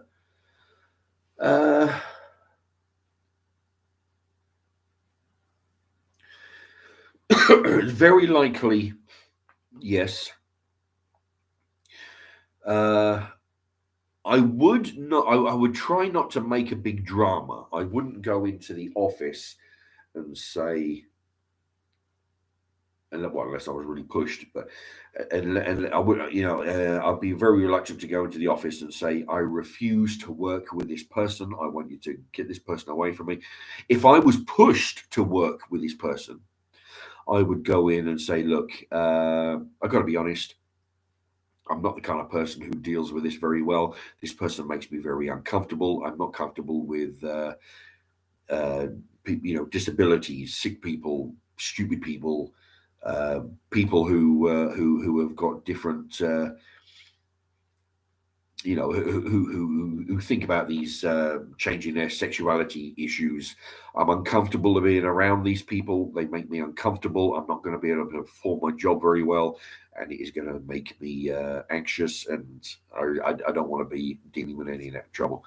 If I was pushed, that would be pretty much the direction I would go. If I wasn't pushed, I would do my best to work, knowing that there's fuck all I could do about having this person working in the building. I wouldn't be making those choices, but I would be making efforts to be working away and not around this person or with this person, just because I'd be very uncomfortable. Even in the street, I've walked down the street and I've seen very unconvincing fucking trannies, blokes who definitely, I mean, you'd have to be shit-faced drunk in the dark for them to pass as female. They're just totally, and even when I'm walking down the street, I see them. Oh fuck me, right? And I just keep on going. Just don't make eye contact. Don't. But what I've said to some people, I do let it slip sometimes if I'm walking down the street and they see some guy with. Usually it's men, not. I don't usually do it to the women. They look like fucking weirdos anyway. But when you got a man with orange hair or green hair, I did this on the bus, and I said to him, "What the hell are you doing? Like, what the." And I said that to a guy. Like, he had green. I think he had a green beard. Was it a beard? He had. I'm sure it was a beard. He had like a green beard. It's fucking stupid as hell. And I said to him, "What the Christ?" You know, but but yeah, trannies in the street. You know, it'll only end up in violence probably with me. Last thing I want is to get my ass kicked in the street by a fucking shit. Oh, I tell you what. Oh, I was in the Kentucky Fried Chicken. My God, what was it? 3 weeks ago. Oh my God, it was a mess. You had this fucking guy, high heels, which made him about 6'4". Um, he had these. What he had a wig on, and he looked like a guy in a wig, right? High heel shoes, which he had really a struggle to walk in. This guy was not used to walking in high heels. He was fucking trunking along, trudging along.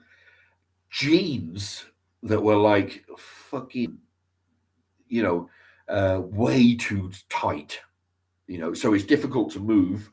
Plus, with the high heels, yeah, this like skinny, like t-shirt tank top thing. Fuck knows, he had some stuffing in the bra or something. They didn't even look like real tits. They just looked like just jammed a orange in there, and they looked fucking terrible. Who this guy was trying to fool? And I'm leaning up against the counter, wait, you know, because you place your order, you know, and this guy's like wandering back from the table to the counter, trying to get some ketchups and back to the table because he was with some woman, you know, for I don't know, for moral support or whatever the fuck. Um, oh yeah, and I'm leaning against the counter, waiting on my chicken to get. Oh, man, I'm looking at this. Oh, Jesus Christ! Hurry up and get me my fucking chicken so I can go. Um, this was a mess, let me tell you. And this person was fooling nobody. I mean, the fact that the t-shirt with the unconvincing fucking tits in there, the wig was about the only thing that looked realistic, and that wasn't barely doing it. These were tight jeans, so tight. You imagine if you were wearing jeans that were like so you imagine like you were wearing jeans from when you were 15, right? You're trying to cram your fucking ass in there. You know how badly you wouldn't be able to walk. You'd be like, ugh, ugh, ugh, ugh, like this. On top of that, high heels. It was just, and it's so uncomfortable for, I find, being around people like this. You know, people speak. You know, you got some people say, "Oh yeah, well, it doesn't really affect you." Well, why fucking bother? You know, well, for one, it's bringing down the moral fabric of society. I've spoken about this before. It's stepping stones. You got You've got guys wearing dresses out in public. Next thing you know, they're wearing mini skirts, high heel boots, and you know, next thing you know, they're identifying as women and getting into women's prisons. Next thing you know, they're thinking they come up and dream that they're a woman, so they're on the women's swimming team. It's steps. You know, it's that's what the problem is. So partly for me, plus it makes me feel fucking uncomfortable being around them because it's just like, you know, I don't handle being around mental, you know, like well it's honestly it's a mental illness that these people have, these transsexuals. But I don't handle being around. If I'm around like what do they call them, you know, like mongoloids or you know, basically it's plainly fucking obvious to everybody that they're mentally, through no fault of their own, you know, these yeah, like what they call them, mongoloids or fucking fruitcakes, you know. I don't like being around those. It's not like I feel that it's contagious or anything. It just makes me feel very uncomfortable being around. I could never be one of those, you know, like you see these people with brain malfunctions when they were born, and they're always with these carers who were taking them out on shopping trips. And I could never be one of those. I just wouldn't be able to handle it. So I can't handle the those types. I can't handle the sexual deviants, the trannies, or any of these cross dressers, anything like that. I find it really uncomfortable to be around. If I see them in the street, I'll just look at them thinking, "Oh fuck me, what a mess," and I just you know try and keep going. Uh,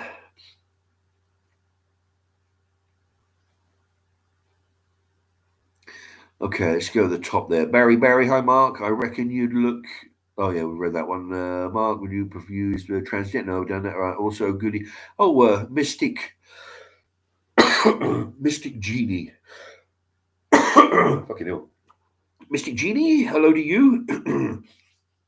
uh, Tim. Oh, he jumped. Tim Silver Tunnel. Tim Silver Tunnel. Evening, Mark. Do you still see the Muslim fella you cooked a meal for on one of your? Oh, great! Fucking hell, you got a good memory. Um, no, I haven't seen for ages. I used to work with a guy. He lives, on the next housing estate. I haven't seen him for a long time. Yeah, I guess we just move in different circles. But while we were at work, because everybody knew that I had a channel. Well, I still do, but I haven't made a video for a while. He expressed an interest in being involved with it. I said, "Well, come round." I can't remember what I made. Might have been a stew, casserole. I think probably. Yeah, but I've had a come round. Yeah, if you want, you can eat it on camera. At least then, because if you want to take part in a video, you can be on a video and for all the world to see. Some people, can't be bothered with it, but other people, take an interest and they want to be on the video. So that's what he did. I think he probably, possibly in one video. Yeah, so I haven't seen him for a while. We just did different circles. That's all. Dave says, with those people, it's always a case of look at me, look at me. They always have to be special. Yeah, it's like those weirdos who are waking up and they're, when they talk about there's like 50 different genders. Of course, we all know there's only two, right? We've always known that. But with these other clowns who are saying that there's like 50 different genders, you've got binary. You've got fluid genders, which means Monday I could be male, Tuesday I could be female, Wednesday I'm sort of halfway between, Thursday I'm back to being a male again, and after lunch I might be female. One of those fluid. They're just fruitcakes who want some attention. It's like you say, it's look at me, look at me. I'm not worth anything. Nobody listens to what I've got to say because I'm fucking useless, and nobody pays me any attention. But as soon as they start saying, "Oh yeah, well I'm binary sexual and I'm transgender, multi-universe, Power Ranger, fucking fluid sexuality," people start paying attention to them. It's sad, really, that they need. They go to such lengths. And you can see sometimes when you because occasionally I'll flick onto a video just to watch one of these fruitcakes, and what they're doing, they're in front of the camera like I am now, and they're saying, "Yeah, I just want to be clear. I want everybody to understand that about my sexual orientation. Okay, what it is, I'm going to lay it out for you. And what they're doing, they've got a list of 13 different things. Well,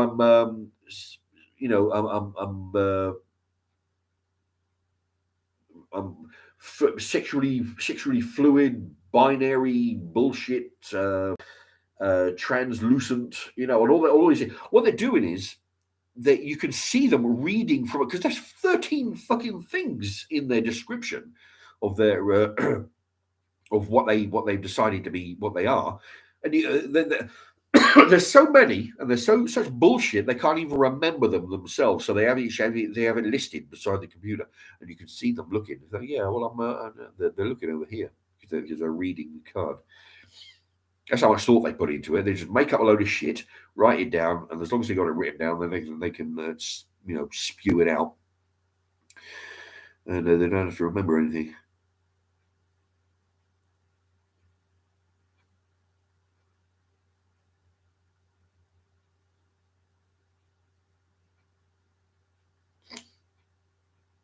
Jonathan Healy says, "Evening, Mark." He says he asked Chris the Butcher on his last live if you guys were still friends, but he was saying that he doesn't associate with racists. Thought you should know. Oh, thank you very much. Well, I don't know. It's yeah, I didn't know that, but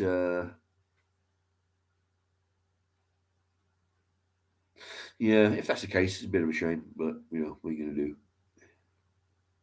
Besides, the reason why the reason, I mean, yeah, it's true. Well, the thing is, we all, but people say, oh no, I don't have a racist bone in my body. They're fucking liars.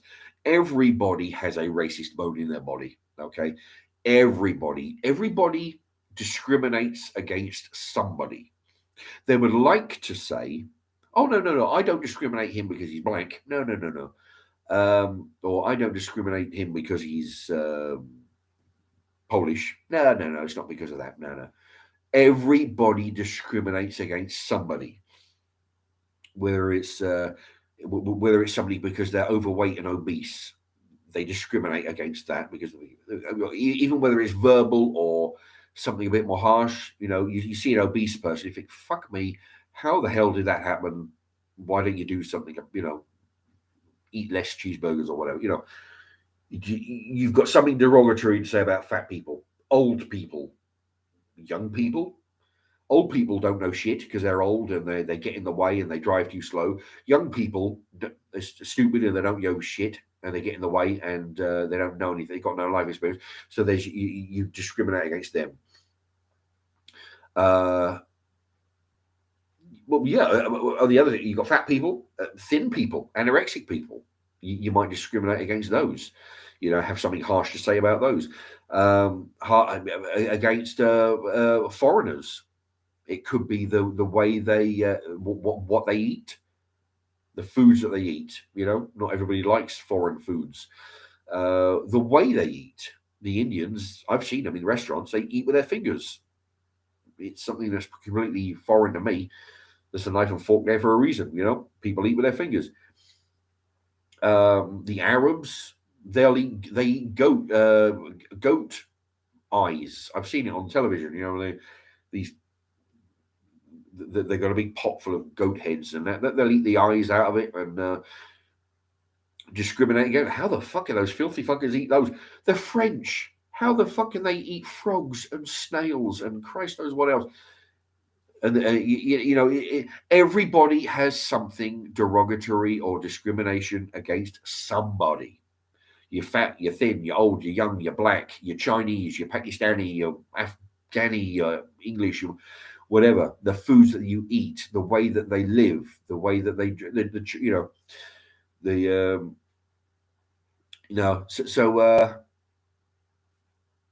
so yeah. So while on the one hand, I am pretty what do you call that?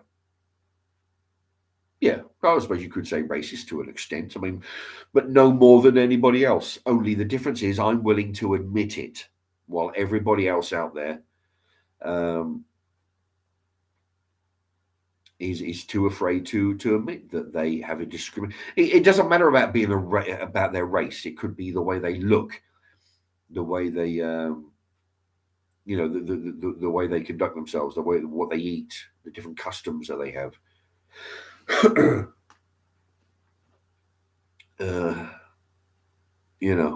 So yeah. So if he is saying that I'm a racist, it's not exactly news to me. It's just I'm able to stand up and say, yeah, I am. And same as everybody else. Only I will say that I am.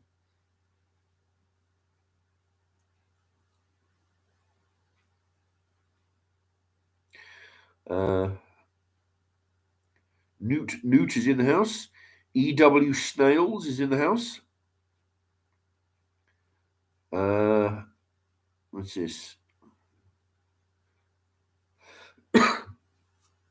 Damien, the Chinese might just take the biscuit for the largest number of once living organisms that they'll eat. Yeah. Well, yeah, see, that's the thing. I mean, the Chinese, who hasn't either commented on the Chinese being a bunch of degenerate gamblers, which they are, they're known for gambling.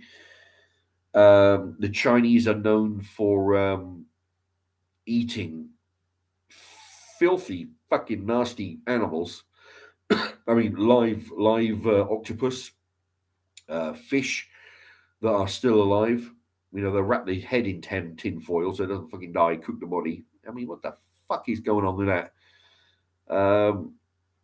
Who hasn't commented on that? I mean, that is anybody who has anything derogatory to say in that regard could be called racist because although racist has lost its, half its meaning anyway. It's so diluted now. Basically, if you look at somebody cross-eyed, you get called racist. The meaning has gone, so I don't even know what the fuck it means half the time. Well, I just know that I am one, and everybody else is as well. Yeah. I mean, what a lot of people call me racist because of the things I say, but also the fact that I went with a black paint on my face, painted my face black for a good reason, I thought. I still do. It was close to Halloween. It was a tribute to Jeeves and Wooster's character, Old Boggy, which nobody has any fucking complaints about that, by the way. Also, the League of Gentlemen, Papillazu, a character in that. Hello, Dave. That one, blackface. Nobody has a fucking word to say about that either. So fuck them. If they'll shout at me because I'm willing to actually reply back to them. All right, that's why they come at me about it. But yeah, nobody has a problem with the TV shows. So anybody who thinks I'm calls me racist for that reason, yeah, all right, no argument there. But be consistent with your outrage. I've said this before.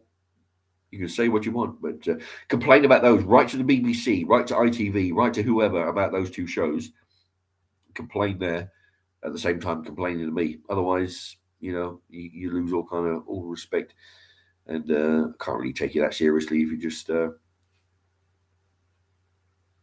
calling me, Besides, I don't care. I don't care. It was a while back. I got a load of outrage at the time. People threatening that a lot of people left my channel, but they're the people I don't want on my channel anyway. I'll tell you straight. I appreciate everybody spending the time and on the live stream and my regular videos. I like the fact that, and I appreciate you sticking around time and time again to comment and view the channel. But at the end of the day, if you don't like the content, you're free to leave. You've signed no contract. You've paid no money. You don't lose a thing. If you don't like the content, you're free to go. If you do, you're the kind of people who are on my wavelength, and I want you on my channel.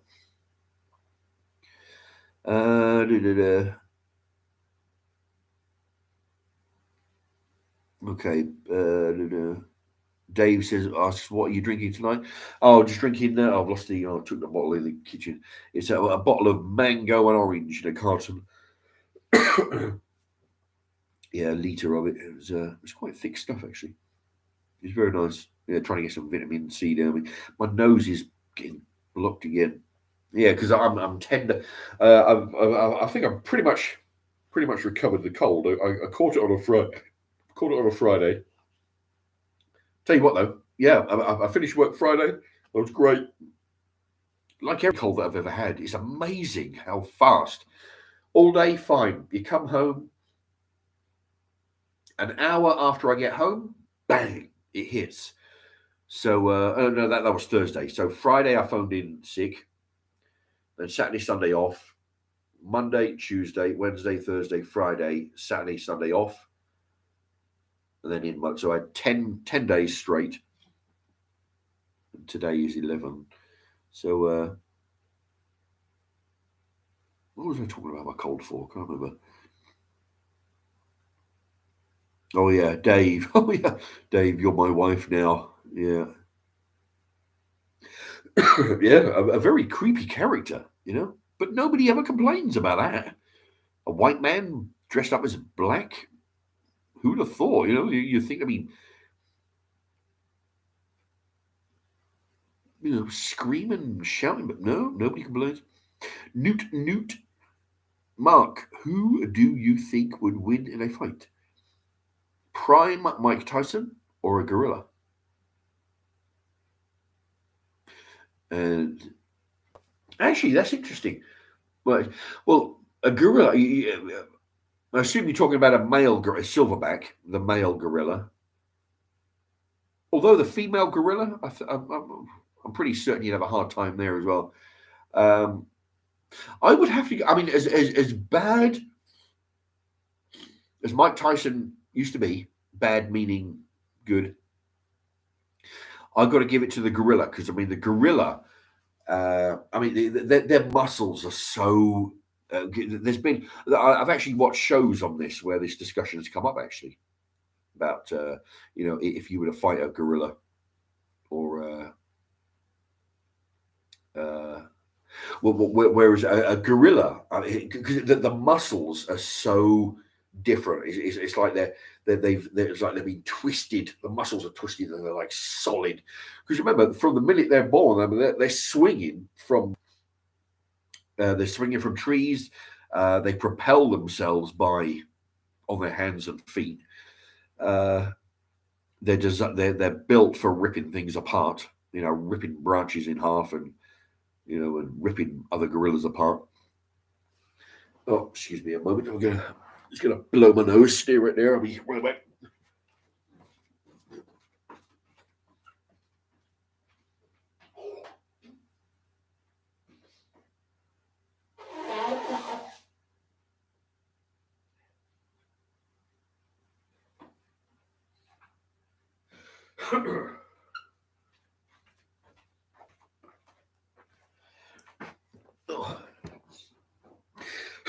Yeah, because it's easy to figure, well, yeah, you get a strong man, even a strong. I mean, you imagine, because what it is, if you've got a big bodybuilder, I mean, I've seen some when I was down at the gym, you get some big fuckers, right? But, even a big bodybuilder on steroids, he is just a human with genetically enhanced muscles. Okay, if you take that 6 foot man, say 6 foot, solid, muscle bound man, and cram him down into a 5 foot, 4.5 foot. Well, no, but actually probably big. Well, gorillas would be bigger than that, but oh, I'm thinking of a chimp. That's what I'm doing. It's even chimps when they go swinging from trees to trees. That's not an easy thing to do when you're all your weight on your arms. If you take a bodybuilder and cram them down into a 3 foot little chimp, that's what you've got. You've got a bodybuilder in the size of a 6-year-old. So I mean, they're like steel. Muscles like twisted steel. Same with the gorilla. I would have to give it to the gorilla because the gorilla has got pound for pound more muscle. Because I mean, yeah, that's what I do. It's a kind of a long-winded answer there, but yeah, I'll go with the gorilla any day. Because there's also when this discussion comes up on TV shows, on the Joe Rogan now and again, they talk about like a grizzly bear or a brown bear or like a huge bear. Would you be able to take on a bear? Just say you had a baseball bat, right? And the thing comes running. But what Joe Rogan was trying to explain about the bear and against a human with a bat is that a bear basically separates everything into like 3 groups. Can I kill it? Can I fuck it? Can I fight it? Right? That's basically, can you kill it and eat it? Can you fuck it or kill it? So basically, when it comes across a human, it's evaluating what it is, right? There's a human standing there. Basically, well, I can't fuck it because it's not a bear. Can I fight it? Yeah. Can I eat it? Definitely. Bang, that's it. You ever see a bear move? You ever see a bear run after a deer? A deer can fucking move as well, right? I've seen bears, brown bears, chase down deers. And if a deer could run over as many turn corners and run over fallen trees, If he can do that long enough, possibly get away with it. But a bear can chase down a deer. I've seen it. Then the fuckers can move. So you imagine if you're standing with a baseball bat and a bear is 30 feet away, he can get to you quicker than you can bring a bat, assuming you can wield the bat strong enough to crack it in the middle of the fucking forehead, assuming that's going to do any good, or you're just going to piss him off, right? But by the time you get to, that bear has closed that 30-foot gap, 40-foot gap within that few seconds. And then he's on you, and then you've got teeth and claws to contend with. Now, humans are too fragile to be fucking with, bears, tigers, gorillas, I mean, look at when people get attacked by dogs. Just run-of-the-mill garden, run-of-the-mill dime a dozen family pets. When they go mad and attack somebody, you've got to work to, hold your own against we're talking about a dog who's, fighting, not like a little chihuahua or something, but, Doberman, Alsatian, Pit Bull, some of these bigger dogs. Once you get attacked by a dog, unless you're a fully grown adult who would stand a chance, because say you're wearing a coat, you offer you try and get your sleeve into the dog's mouth to occupy him while he's on that, then go do the old kung fu chops on him and whatever the hell else, try and get a biro in his neck. But if you're a kid or an old woman or you haven't got a fucking chance. You hear all the time kids getting mauled by the family pet, probably because they're fucking with the animal and the dog's just had enough, right? And then it goes for the kid, and then of course the dog ends up getting put down. But no, unless you're an adult with a wherewithal, not all adults, but with a wherewithal to know what to do, you've got the dog charging at you, which it doesn't give you much time to think because the dog can clear a distance real quick. Yeah, I mean that's what I do. If I had the wherewithal, do your best to occupy, because even if it savages your arm, it's better than your throat, or your face. While you got him on your arm, you're free. You got 2 arms and a leg, 2 legs and an arm to do your damage on the dog. So yeah, even a family dog.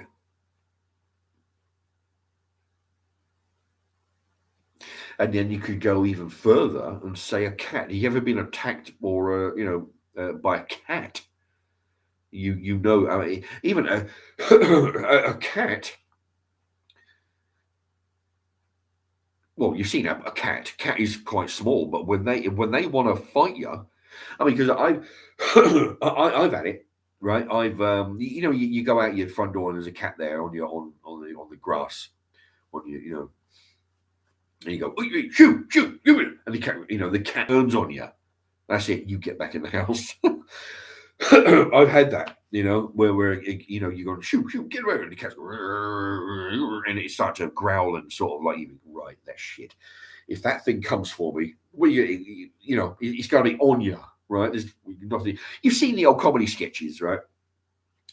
Where in the comedy movies where there's sometimes it's a raccoon. The raccoon will jump on you, and he's got the guy's fighting a raccoon that's on his face, or fighting a cat that's grabbed hold of got in you. It's a toy cat or a toy raccoon, of course, but they're fighting with this toy, because they got these sound effects going of the cat screaming and everything.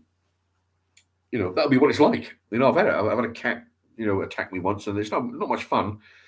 Best if a cat looks pissed off, you've got to go. So you imagine that, a pissed off cat that weighs 3 times your body weight. That's what a big lion or something, tiger, lion, bear. Yeah. If you fight a badger, Barry, Mark, do you think you could fight a badger to the death? Kill it with your bare hands? They say it's quite a dangerous animal when cornered. Yeah, well, that's the trouble. You see, because I mean, the thing is, remember, a badger. I'm trying to picture a badger. Actually, I'm picturing a raccoon for some reason. Is a raccoon the same as a badger? Didn't the Americans call it a raccoon? We call it a badger. I don't know. I'm picturing a raccoon. Uh, but yeah, aside from the fact that a lot of animals, primates especially, bears, dogs as well, they can be very physically strong. So you got to be having you got to have your wits about you to fight one of them. Two, if you get attacked by a wild animal, say a feral cat. I knew somebody who got they tried to catch a feral cat and he had welding gloves on to protect his hands. He had thick welding gloves. The cat bit through it and broke its tooth off in the glove. You know, that's how savage they are. But say you get attacked by a feral cat, a badger, raccoon, squirrel, or whatever the fuck else. Imagine it's not only the fact that you're dealing with a savage animal, but you're dealing with filthy teeth and claws that are, basically scratching around in the dirt. Fuck knows what else. Imagine getting scratched by claws that have been in the filthy dirt from the day he was born. That's something else you got to account for as well. Not just the getting ripped apart. It's the after effects of being bit or scratched. So even a raccoon, even if you manage to overcome it, even if you manage to beat it to death, then you still got to worry about the cuts and bruises and cuts and abrasions.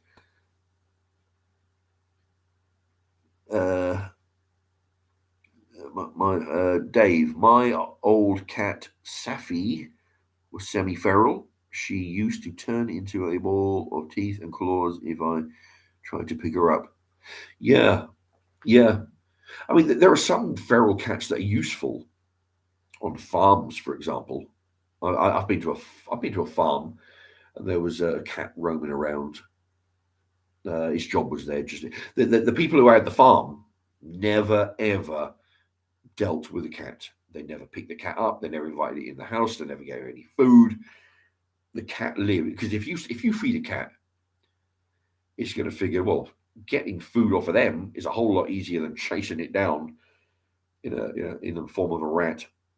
So they never used to feed it, and it used to eat or get its food by hunting it down.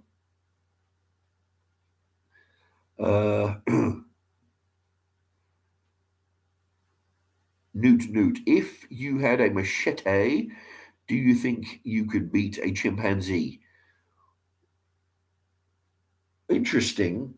Well, that's the thing.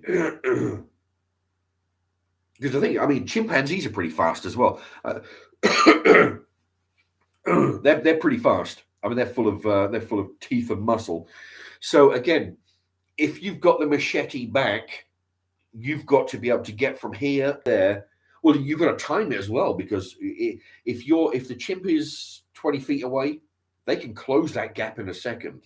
So you've got 1 second to get from here to here. But also, if you bring it down too soon, you don't make connection with the chimp, and he's managed to come over your ranged weapon, your machete, and get you. If you're too soon, he'll see it and he'll accommodate and climb over. If you swing too late, he's already on you by the time you're halfway with your swing. So you have to be able to connect it. He has to be 2 foot away when you come to, or 3 foot away when you swing it. Not easy when the thing's shifting at you. So I would have to give the chimp. I would have to give the chimp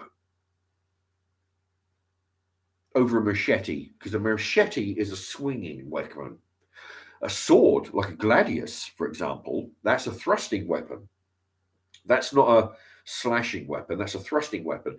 So, like with a spear, you would have to have it pointed at the chimp straight away, all the time. So if he moves, you move. You keep that point. You keep that point exactly between him and you. So if he runs at you, well, a bit like in The Edge, the movie with Anthony Hopkins and Alec Baldwin.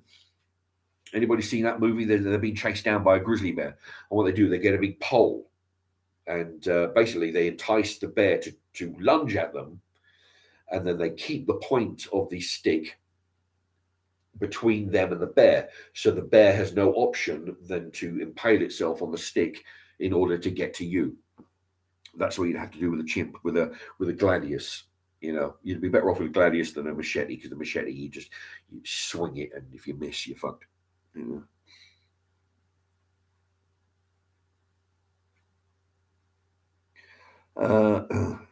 Dan Galf is in the house. Oh, Neil Fitzpatrick. Hello to you. Newt says, my buddy Eric got mangled by a chimpanzee once. And he goes on to say, my buddy went to a zoo and got permanently disfigured by a chimpanzee. How did that happen? How did he get in the cage with the chimpanzees? I don't know. Is that true, or are you making that up? I don't know. It seems to me that they would have precautions, keep these savages locked in a cage. I don't know. How did he get in there with them? Oh yeah, Newt saw Liam Neeson fight a pack of wolves. Yeah. Actually, if you're talking about the very last scene of that movie, was it Grey? I think it's called Grey, that movie, wasn't it? Talking about the grey wolf. I think it was called Grey. Yeah, it's where he's in the snowy Arctic. If you the end scene where he's taping those broken bottles of glass to his hands, you don't actually see that fight. But before, you see people getting picked off by the wolves. Yeah, it's quite an intense movie, actually. Yeah, the plane crashes and they're in the middle of nowhere, and then they're being tracked by a pack of wolves.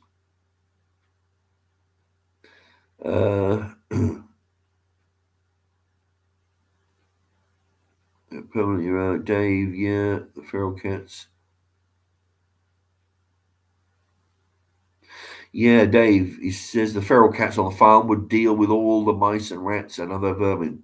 Exactly. As long as you don't feed them, then the only source of food they have is to catch, because the cats will work out that if they don't catch a mice, don't catch a rat or a mouse, then they go hungry, and they don't want to do that. Yeah, and once it's feral, you don't want to be picking up the feral cat.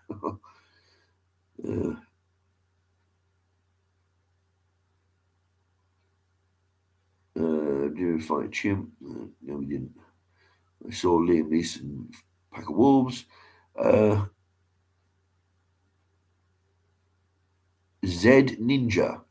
Shout out to my friend Ron, who just got a pet beaver. Pet beaver?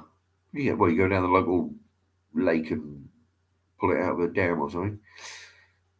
Pet beaver? I didn't know you could have such a. Anyway.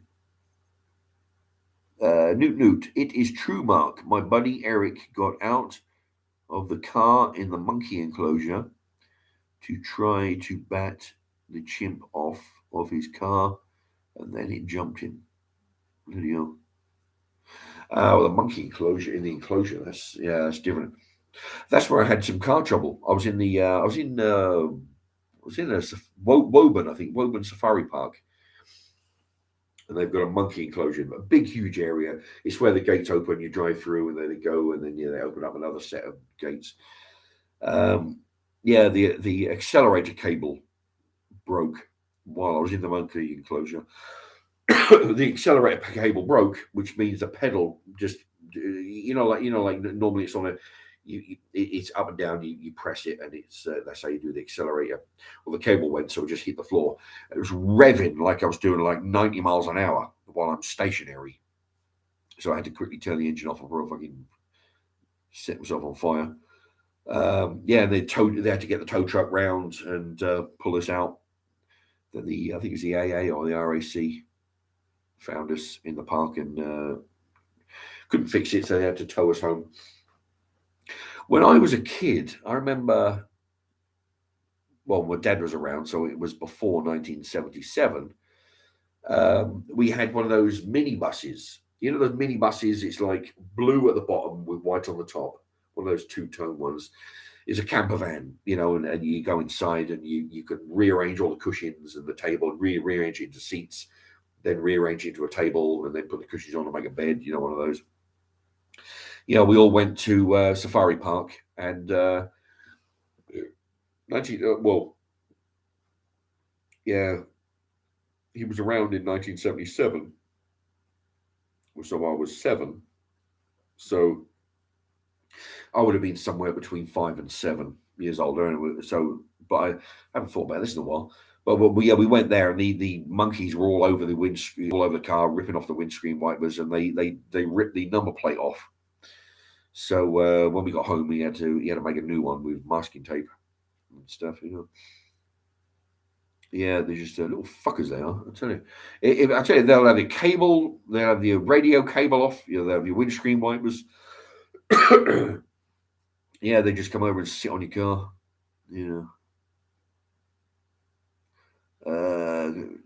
Try.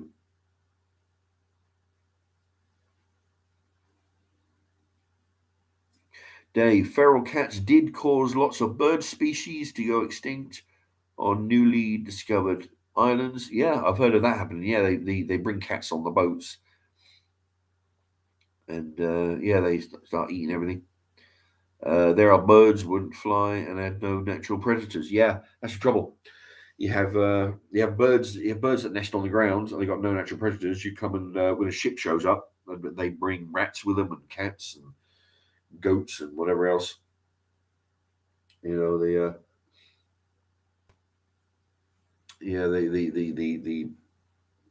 animals that were already there got no chance.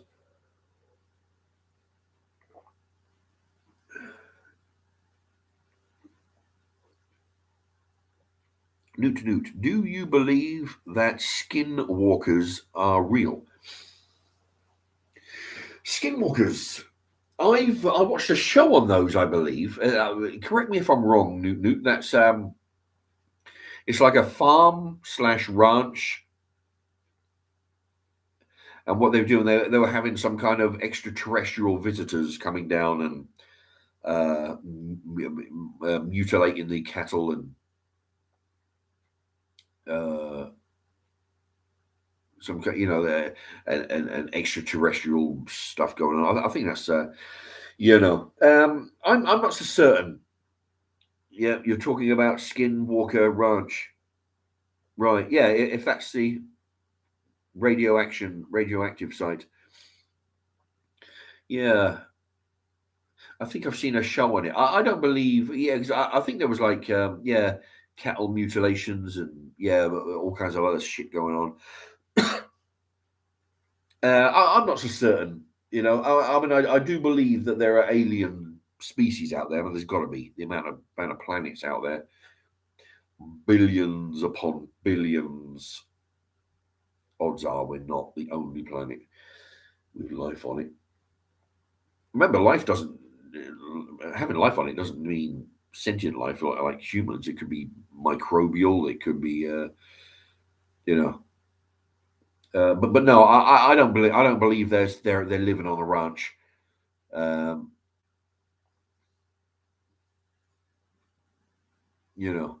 I think if they are living among us, or if they are settled here on Earth watching us, I think they're too smart to be detected. I think they're too smart to let us know that they're there. They're too smart to be trying to contact us.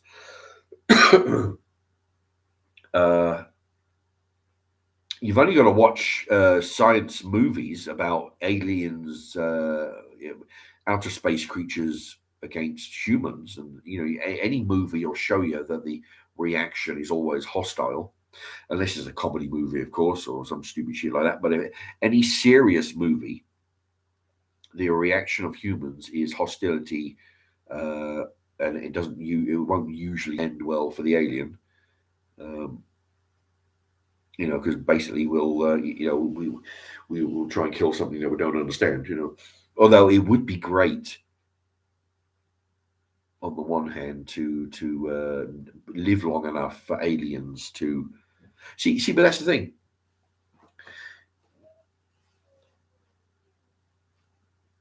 Some noise downstairs. That's the thing. if aliens did contact Earth, contacted the higher ups that are running the countries, the armies, the Pentagons, and all this shit, and said, "We're from outer space. We'd like to come down and visit you and have a chat and possibly swap some technology and basically just get to be pals because we would like to organize some kind of commerce between your planet and our planet and all this lot." You think we're going to find out about this? Fuck no. No, it's going to be all done in secret. They'll be having secret meetings and swapping technologies with other species of alien. Um, and we're going to be the last ones to find out about it because whatever country gets to meet the aliens and get hold of their technology, they're going to be wanting it for a weapon to be dealing with every other country on the planet. You know, uh, say the Americans get hold of it, they're going to be using it to protect themselves against the Ruskies and the Chicks. You know, um, and basically everybody else. All right, so you got that. So we're not going to find out about it. And if aliens and another planet did want to contact us and they just showed up, you woke up in the morning, and fuck me, there's a big mothership hovering 5 miles up in the clouds after you've done shitting yourself to death, right? The economy would collapse within, well, shit, days, possibly. We have very low number of weeks before everything come to a grinding halt because you see a mothership up there, you're not going to work. You're definitely not doing that. You're staying where you are and you're going to watch that. You're going to be glued to your television set, right? You're not going to work. You're not making money for the company. You're not making the world go round. With the commerce. You're not going to be buying stuff. You're not going to be buying petrol. You're not going to be buying grocery. Well, you might. Basically, you're not going to be leaving your television set until you find out what's going on. And when you find out that something's going badly, then you're going to be going down the shops and climbing over 300 other people trying to fight over the same loaf of bread down the shops, trying to get yourself a load of provisions. So, yeah, so they're the two scenarios. One, they're going to be contacting the governments, and we're not going to know about it. Or two, they're going to show up, and then there's going to be mass panic, and the commerce is going to shut down. And once you stop going to, once the whole planet stops going to work, imagine, say it's a planet-wide thing. Say there's like 25 spaceships all dotted around the Earth, around the globe, right? They're all 2 miles up in the sky. Nobody goes to work. Nobody's making products, making stuff, earning a living. Nobody's buying stuff. No, it won't take long for the economy to crumble. So no, I don't believe that. I don't believe there's anything going on at Skinwalker Ranch. If there is, there'll be a lot, because they won't be there. The aliens are not held up on a living in a barn on a ranch. They're keeping a low profile.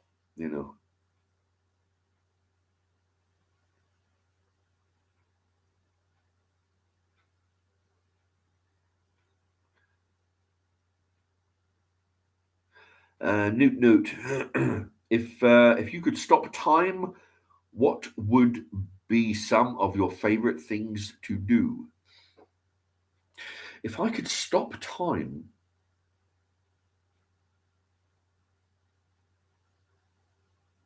yeah.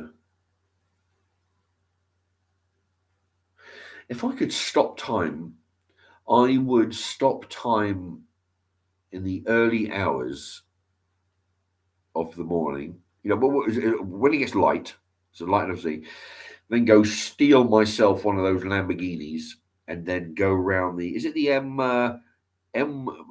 Somebody remind me. Is it the M1? That's the circular motorway. M1 or I was on there once trying to get to Dover, get to Dover or from Dover. We ended up on there. We just kept on going around in circles for a few hours till we figured out we better do something to get yeah. So I'll do that. I would wait till the early, so the early hours, so there's not much traffic. The early hours, so it's just getting light, so I can actually see where I'm going. It's going to be dangerous going at 150 mile an hour in the dark. So I'll wait till it's light, and steal myself a one of a high end sports Lamborghini or some maybe a DeLorean or some shit like this. Yeah, that's what I'd do.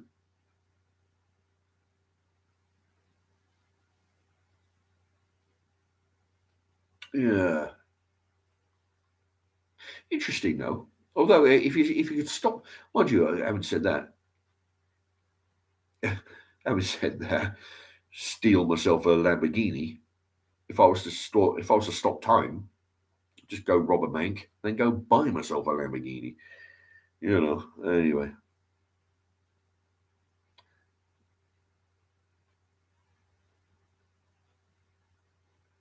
Mr. Burns, Jada is causing world issues. Yeah, she got him in a bunch of him being a dumb shit, right? He actually thought Will Smith, he thought the joke was funny until his wife told him it wasn't, and then he got up and did a stupid thing by assaulting the. Chris Rock. He's not like some schmuck they just dragged in off the street to host the fucking Oscars. Some guy they've never heard of, right? This is Chris Rock. You got Will Smith, an A-lister actor. Chris Rock is an A-lister celebrity comedian / actor. It's not like some goof they just got to some random somebody, because they've done that. They've got some random nobodies, and sometimes they get some some people you never heard of. They've done that, but this is you don't do that to Chris Rock. Fuck's sake. So yeah, his wife, his wife being a fucking troublemaker, I reckon. Billy Fawkes is in the house. Bit late today, but here now. Yes, indeed. I'm 2.5 hours in actually, so I'm probably gonna go shortly. Mind you, I always say that and end up spending like half the night on here. Last one I did, I was only supposed to do an hour. Ended up doing like 3. Who's it? Right, that's Billy Fawkes. Tim. Actually, yeah, you know what? Because I last live stream, Pete and Dawn, they were kind enough to. I'll be looking at. I haven't seen their name come up, so I'm presuming they're not here. But yeah, they donated £3 for me to go buy some. Because I was talking about these. I was talking about not these biscuits, but some high-end biscuits in the shops. They're quite expensive for the upper end. I was talking about that. So they donated £3, and I bought one of these was £2, and the other one was £1.50. So I thought sod the expense. I figured that these must be they're worth the extra 50p because they're quality. They must be quality because they've got French writing on the front. So I figured they must be quality biscuits. But yeah, I was going to eat some if they were in to show them what I bought with their donation. So they donated £3. Went out and bought those. I might have to wait until the next one until they're tuning in. Yeah. Sometimes people do that. They'll donate something and say, "Look, go out and buy this," and then eat it on the live stream next time and tell us what you think. If anybody wants to you don't have to do that. I'm not pushing for, I don't really like pushing that. Although if people want to do that, that's very welcome. And whatever you say, if you want me to buy something on your behalf, I can do that.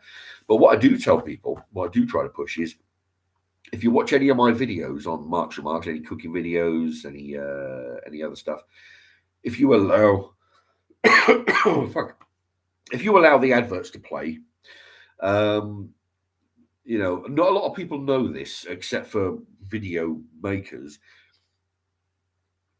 The adverts are worth very, very, very little. I worked it out as approximately 1/6 to 1/10 of a penny per advert, which is pretty scary. This is why the only people that can actually make a living on it are the people who've got 1 million subs. But what I'm saying is, it just adds up. Over the month, it adds up, and then I can use that to buy some stuff for the channel. So if you want to help in that way without actually doing anything, allowing the ads to play. Let's see.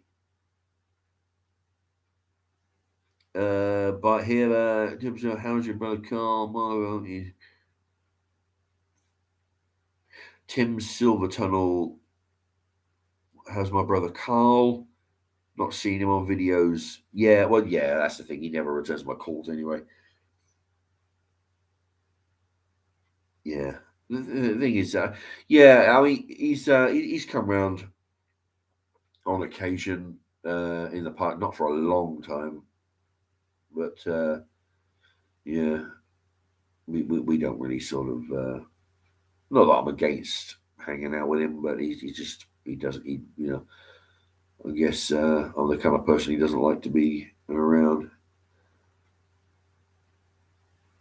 Except when he bangs on my door when he had that hole in his lung, and he was fucking pleased to see me that time. I drove him to the hospital. Dave, you still got your chickens? ? Yes, I do. Yeah, one of them died.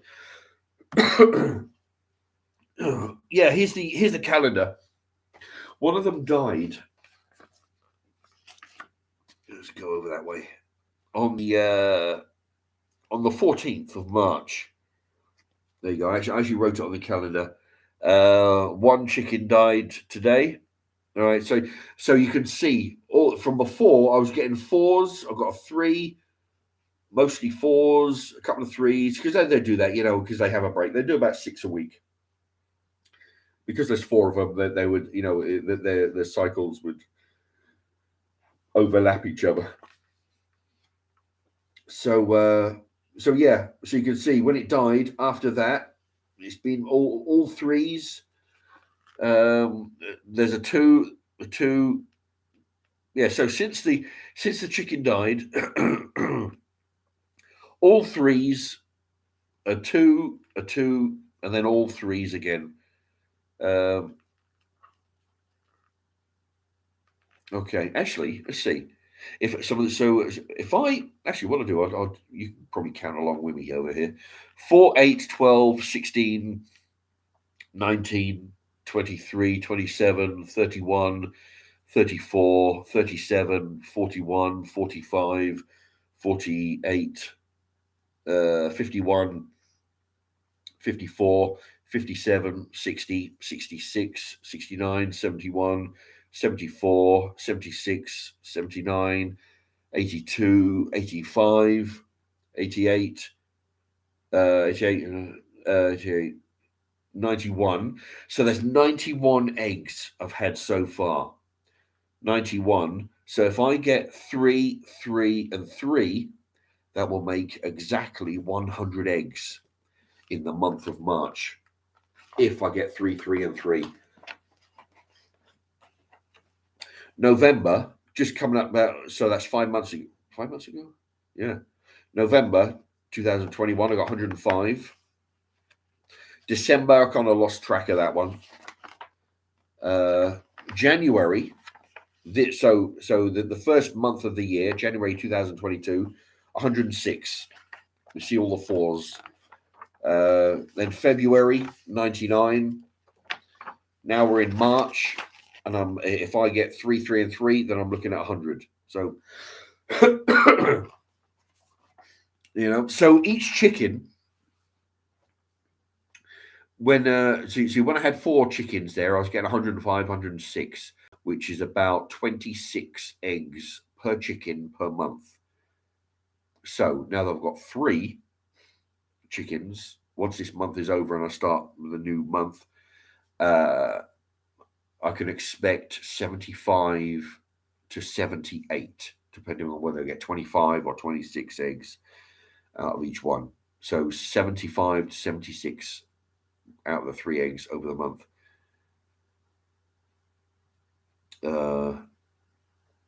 So yeah, it's handy. So what I do every day, I make a note of how many. Let's see. Yeah. Today I got 3 again for the last several days. I make a note every month of a grand total, and at the end of the year, I can add all 12 of the monthly totals to see how many eggs. So if you average 100, 105, 106. What have I got? 99. From now on, I'll be getting about 75 eggs a month.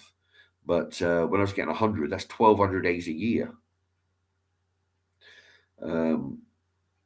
So yeah, so less now, 25 less eggs per month,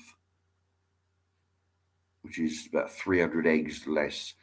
So I should, at this rate, then combining the 4 chickens and now I've got future, I roughly, I reckon I'll get roughly 900 eggs by the end of the year. Anyway, but yeah, it's amazing. I eat a few eggs, but I don't want to eat so many that I end up getting sick of the sight of them, because that will happen. I know that from the past when I had chickens. I should try my best to eat them as fast as I could. But it's like when they're churning them out every day. You have a couple of days off because you can't face them, but they're still churning out the eggs. So now you haven't eaten any eggs for 3 days, but now you've got, you've got the eggs that are coming from now on, plus the 3 days that they were churning out eggs that you weren't eating them. So I end up giving away more than I actually eat. Yeah, occasionally I'll sell a few at work just to, I'll give a few away, and then I'll start, I'll just charge 10 pence an egg, just to, and I'll put that towards the grain when people decide they want to buy them. On the allotment, I give a bunch away. Hopefully, I'll get some cabbages in return. When they start growing them. But yeah, but yeah, I give a lot more away than I eat.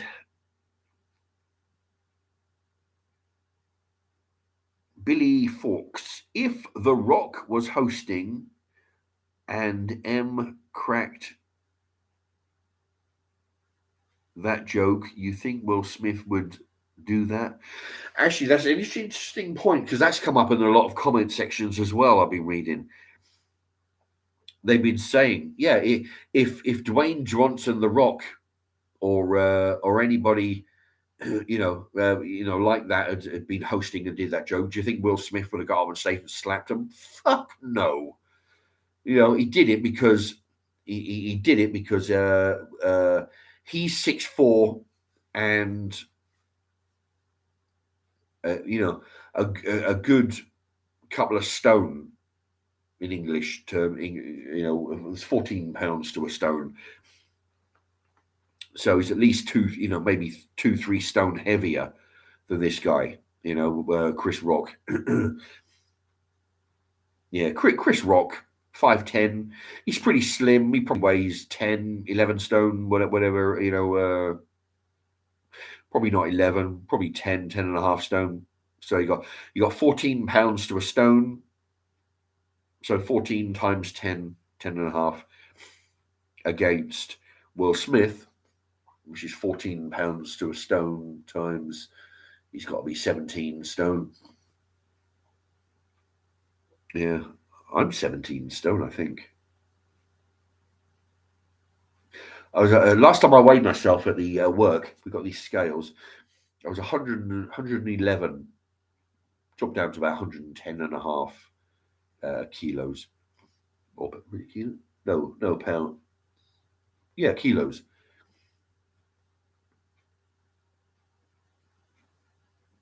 Is it kilos? Yeah, I think it's kilos. 111 kilos. Yeah, so anyway, so that's why he did that to Chris Rock. He wouldn't have done it to Vin Diesel, who's hosted the Oscars in the past. He fucking wouldn't have done it to him. Not by a long stretch. John D. Chris Rock's material is edgier than most comedians. Most edgier than most comedians. Yeah, I'd agree there. You know, and the thing is, I've said this. I said this earlier. The joke was not that derogatory. Honestly, people are saying, "Oh yeah, well the thing is, he made a comment about her hair, and she's got this affliction. She's got this medical condition, and her hair's falling out." No, he made no reference to her hair falling out, to a medical condition. He only said that basically saying, I look forward to seeing you in the GI Jane movie. Basically, because Demi Moore shaved her head to be in the GI Jane one. Her hairstyle looks like GI Jane, so basically saying that she could appear in the next GI Jane movie. He made no reference to any medical condition or anything. Right, Newt is leaving. See you in the next one then, he says. Thank you very much for being here and your comments. Catch you on the next one. Billy Fawkes, he was still pissed with Rebel at the BAFTAs.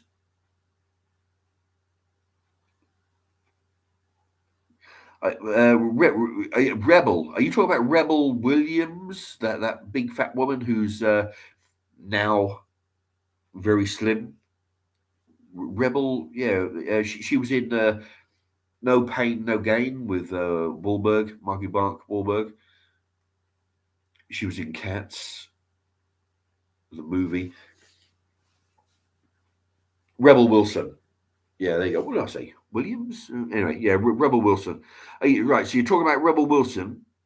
By he was pissed. Are you talking about Chris Rock? Or Will Smith? He was pissed with Rebel at the BAFTAs. Yeah, I don't watch it. Unless something really drastic happens. Oh, Will Smith. Oh, well, I didn't know. So Will Smith was pissed off at Rebel Wilson. Yeah, I don't know. I didn't hear about that. Yeah, but Will Smith, he's got some issues going on at home. What with having a son that's a bit of a pansy and a wife who's putting it about all over the shop. Yeah, he was well out of order, and he should be punished. You know, it struck me because I was watching a talk show earlier, and they were talking about what kind of punishment Will Smith could receive, assuming they're going to punish him, which they're not.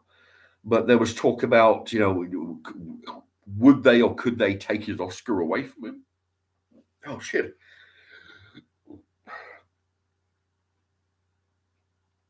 But and they said, and they were saying, well, probably not. Probably you won't even bother. But am I right in thinking that they tried to or did take, or they were talking about taking Sean Connery's Oscar away from him because he made some comments about sometimes you've got to give a woman a slap in the mouth. I mean, honestly, sometimes that's the only language they understand.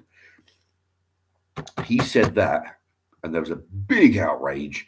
And they were talking about, is it right that they were talking about taking his Oscar away from him? They were taking some kind of award, which had nothing to do with the other. Is somebody, if anybody knows the details of that, Yeah, they wanted to take something away from him that had no connection with that, with whatever comments he made. Which he.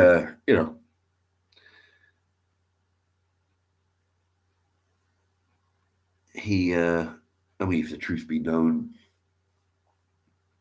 or if the truth be told, yeah, he wasn't lying. In some. Anyway, all right. So nobody's writing in there. So, but yeah, it's a long time ago, and he's been dead. How old was Sean Connery when he died? He was like over. Was he 90 or something? English Heart. Hello to you. Yeah, yeah. You might have to watch the. You might have to watch it back on the reruns. Yeah, because I'm just about. I tell you, my nose is getting clogged for some reason. I'm just getting to the back end of a cold. The trouble is, I couldn't buy any more aspirin. I went in the co-op. All the ATP aspirins are gone. All the shop brand aspirins. The only ones left are like the 2 and 3 pound boxes of aspirin. I fucked if I'm going to buy those. The ones that I had earlier that I've used up already over the last week, they were 3 packs for £1 in Poundland. So that's bloody good, you know. If anybody wants to go into my playlist and look at my doomsday prep, that would be. I mean, there's some good tips on what to prep for when the doomsday hits, namely when the Chinese plague hit, or when we get another plague from another country when that hits again. 'Cause it will hit. There's a lot of good tips, and the one thing I didn't do was a first aid kit. But going into Poundland, you get three packs of aspirin. You can buy vitamin tabs. You can buy all kinds of first aid stuff that you that you could stock up on really cheap. Or you go into the supermarket and buy. The thing is, I mean, a lot of people know, which is fairly true, that the difference between the top £3 pack of aspirin and the lower brand shop brand 50p box of aspirin is very negligible. But because reason being, it's not like dog food. Well, back in the day when dog food was crap, they can't just throw anything into it, right? Uh, in most civilized countries, namely white countries, if you're going to be honest, all right, we have regulations, which is why you don't want to be buying any pills from India or anywhere like that. Like when they try and sell you shit over the internet. If you buy, we've got to follow regulations, which means you've got strict regulations on the ingredients and the amounts and the capabilities of these ingredients. You can't just be piling in all kinds of shit and piddling them out as aspirin. So that even if you're buying a high brand or a low brand, you're getting stuff that is not gonna it's not gonna poison you or nothing. English Heart. Almost certainly set up. I only saw a few seconds of it. Blatantly script. Oh, you're talking about the Will Smith. No, I tell you, people have said that. Or at least on the comments here, and on comments on the video on the chat on the videos in their comments. I'm not convinced it was set up. I mean, I've explained this before in the start of this live stream. I'll briefly go over it. One, the sound of the slap sounded real. It sounded like a real slap. Although wrestlers do that all the time, they slap each other for real, and you can hear it. So you got that, all right.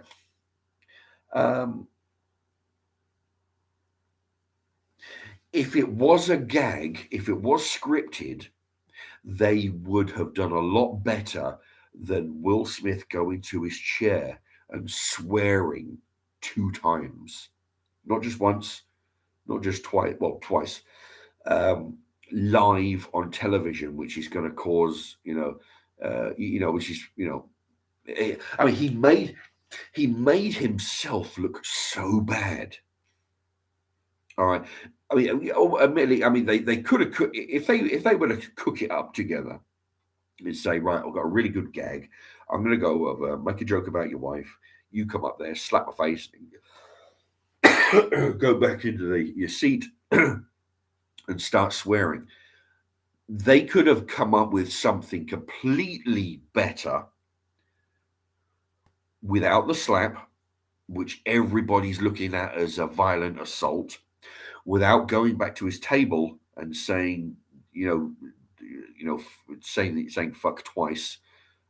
Stop stop saying my wife's fucking name, like, 2 times.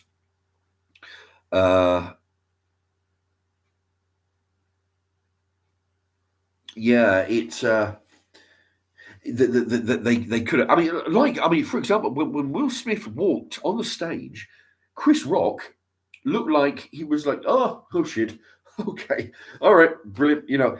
He's coming out. He thought there was going to be a bit of banter. He thought Will Smith was going to go up and say, hey, what's all this shit, and have a bit of banter with a microphone and have a bit of a joke, and he'd go and that's why that's what I think Chris Rock was thinking. He thought, yeah, just bit of a friendly to and fro, and then he's going to go back. He wasn't expecting a slap in the face. Besides, I mean, look at imagine if it was staged. Don't you think that after the slap, he goes back to his chair, they would have done something other than the swearing, but also Chris Rock was saying, like, dude, what the hell? It's just a joke about G.I. Jane. It says, don't say my fucking wife's name and all this. And he goes, I wasn't. Okay. And then he looks to the side. Okay, are we going to carry on with, okay, yeah, okay, brilliant. Right, so next category. If it was staged, there would be a lot more humorous backwards and forwards going on. But there wasn't. There was like mystification going on. Is that a word? There was, he's totally mystified. Chris Rock, he was like, what the fuck? What the hell? Look, it was just, if it was staged, they would have made a comedy bit out of it, backwards and forwards. But no, it was just slapping the mouth, swearing. Oh my God, I can't believe this happened. Let's move on quick. Okay, the next category. No, not enough backwards and forwards, not enough banter for it to be set up, I think, in my opinion.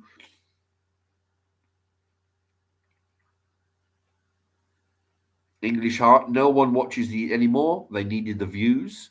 Yeah, but like I say, if they did a stunt to get to make a scene, there would have been a lot more banter. There would have been a lot more, See, the thing is, I mean, don't forget, if this was a gag, if it was made up, Will Smith came off looking so bad. He assaulted an A-list celeb live on stage for the world to watch, and then went back to his chair and started swearing and mouthing off on live television. He come off looking like an asshole. If it was staged, they would have done something to make them both look good, both look funny, both look, charismatic, bit of hoo-ha, bit of backwards and forwards. Just like the Ricky Gervais. There was no violence in there. That they acted totally. I mean, they worked it out beforehand. Okay, stay in character. Do not smile. Do not break character. There was never any threat of violence in all their little confrontations that they little had. You had people looking, thinking, "Oh shit, what's going on here?" They this isn't part of the script. Something different's going on, but there was no threat of violence, and they made it funny. And eventually, it comes out that it was all planned and it was a big gag.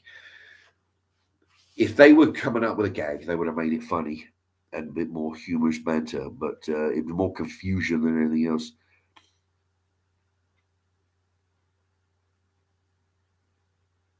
Yeah, English Heart. If someone came from the audience and attacked the main speaker, they would have been arrested or for battery, and they would have got battered as well by, oh, where the fuck was security? See, the security are back there thinking, because they're watching this happen. One, they're thinking, well, I'm not going out there and tackling Will Smith, you know. And two, is this part of the gag? Why the fuck didn't anybody tell me? I'm a security guard. I should know these things, but these things happen.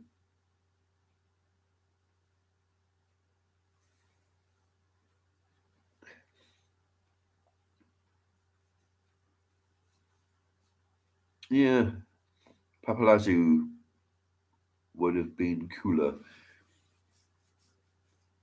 Yeah.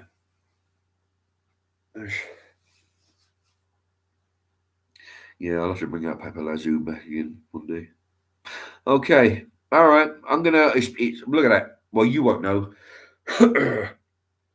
But on my screen it says 3 hours 38, 39, 40 seconds. I've been talking 3 hours. Anybody not hit the thumbs up? By all means, please do so in the next few seconds. And it's a pity Pete and Dawn. Yeah, Pete and Dawn donated £3 last time, and I bought some biscuits on their behalf. They said to me, buy some biscuits with this £3. So I bought these. I didn't eat them because they didn't seem to be on the channel today. But when maybe next time, I'll show everybody. I'll show them what I bought with their money. Okay. So 23 thumbs up, 24 thumbs up. Whoever that was, thank you very much. Whoever that was, and you know who you are, but and thank you. Yeah, 25. Is 25 coming? No. Somebody took one. What? It was 24, and now it's 23. Somebody just took one off. Oh, now they put it back on. Jesus. Anyway. Oh yeah. No. Come on, put it back. Put it back. Yeah, they took it off. That's 23. Go. All right, you got a few seconds to put it back on. All right, I'm gonna go now. Thank you everybody for your comments and your questions and your for tuning in. It's about 20. All righty. Thank you very much. And I don't know when the next one will be. Probably when I got some more bullshit to be whinging about. And so I look forward to that. And thank you, everybody. And good night.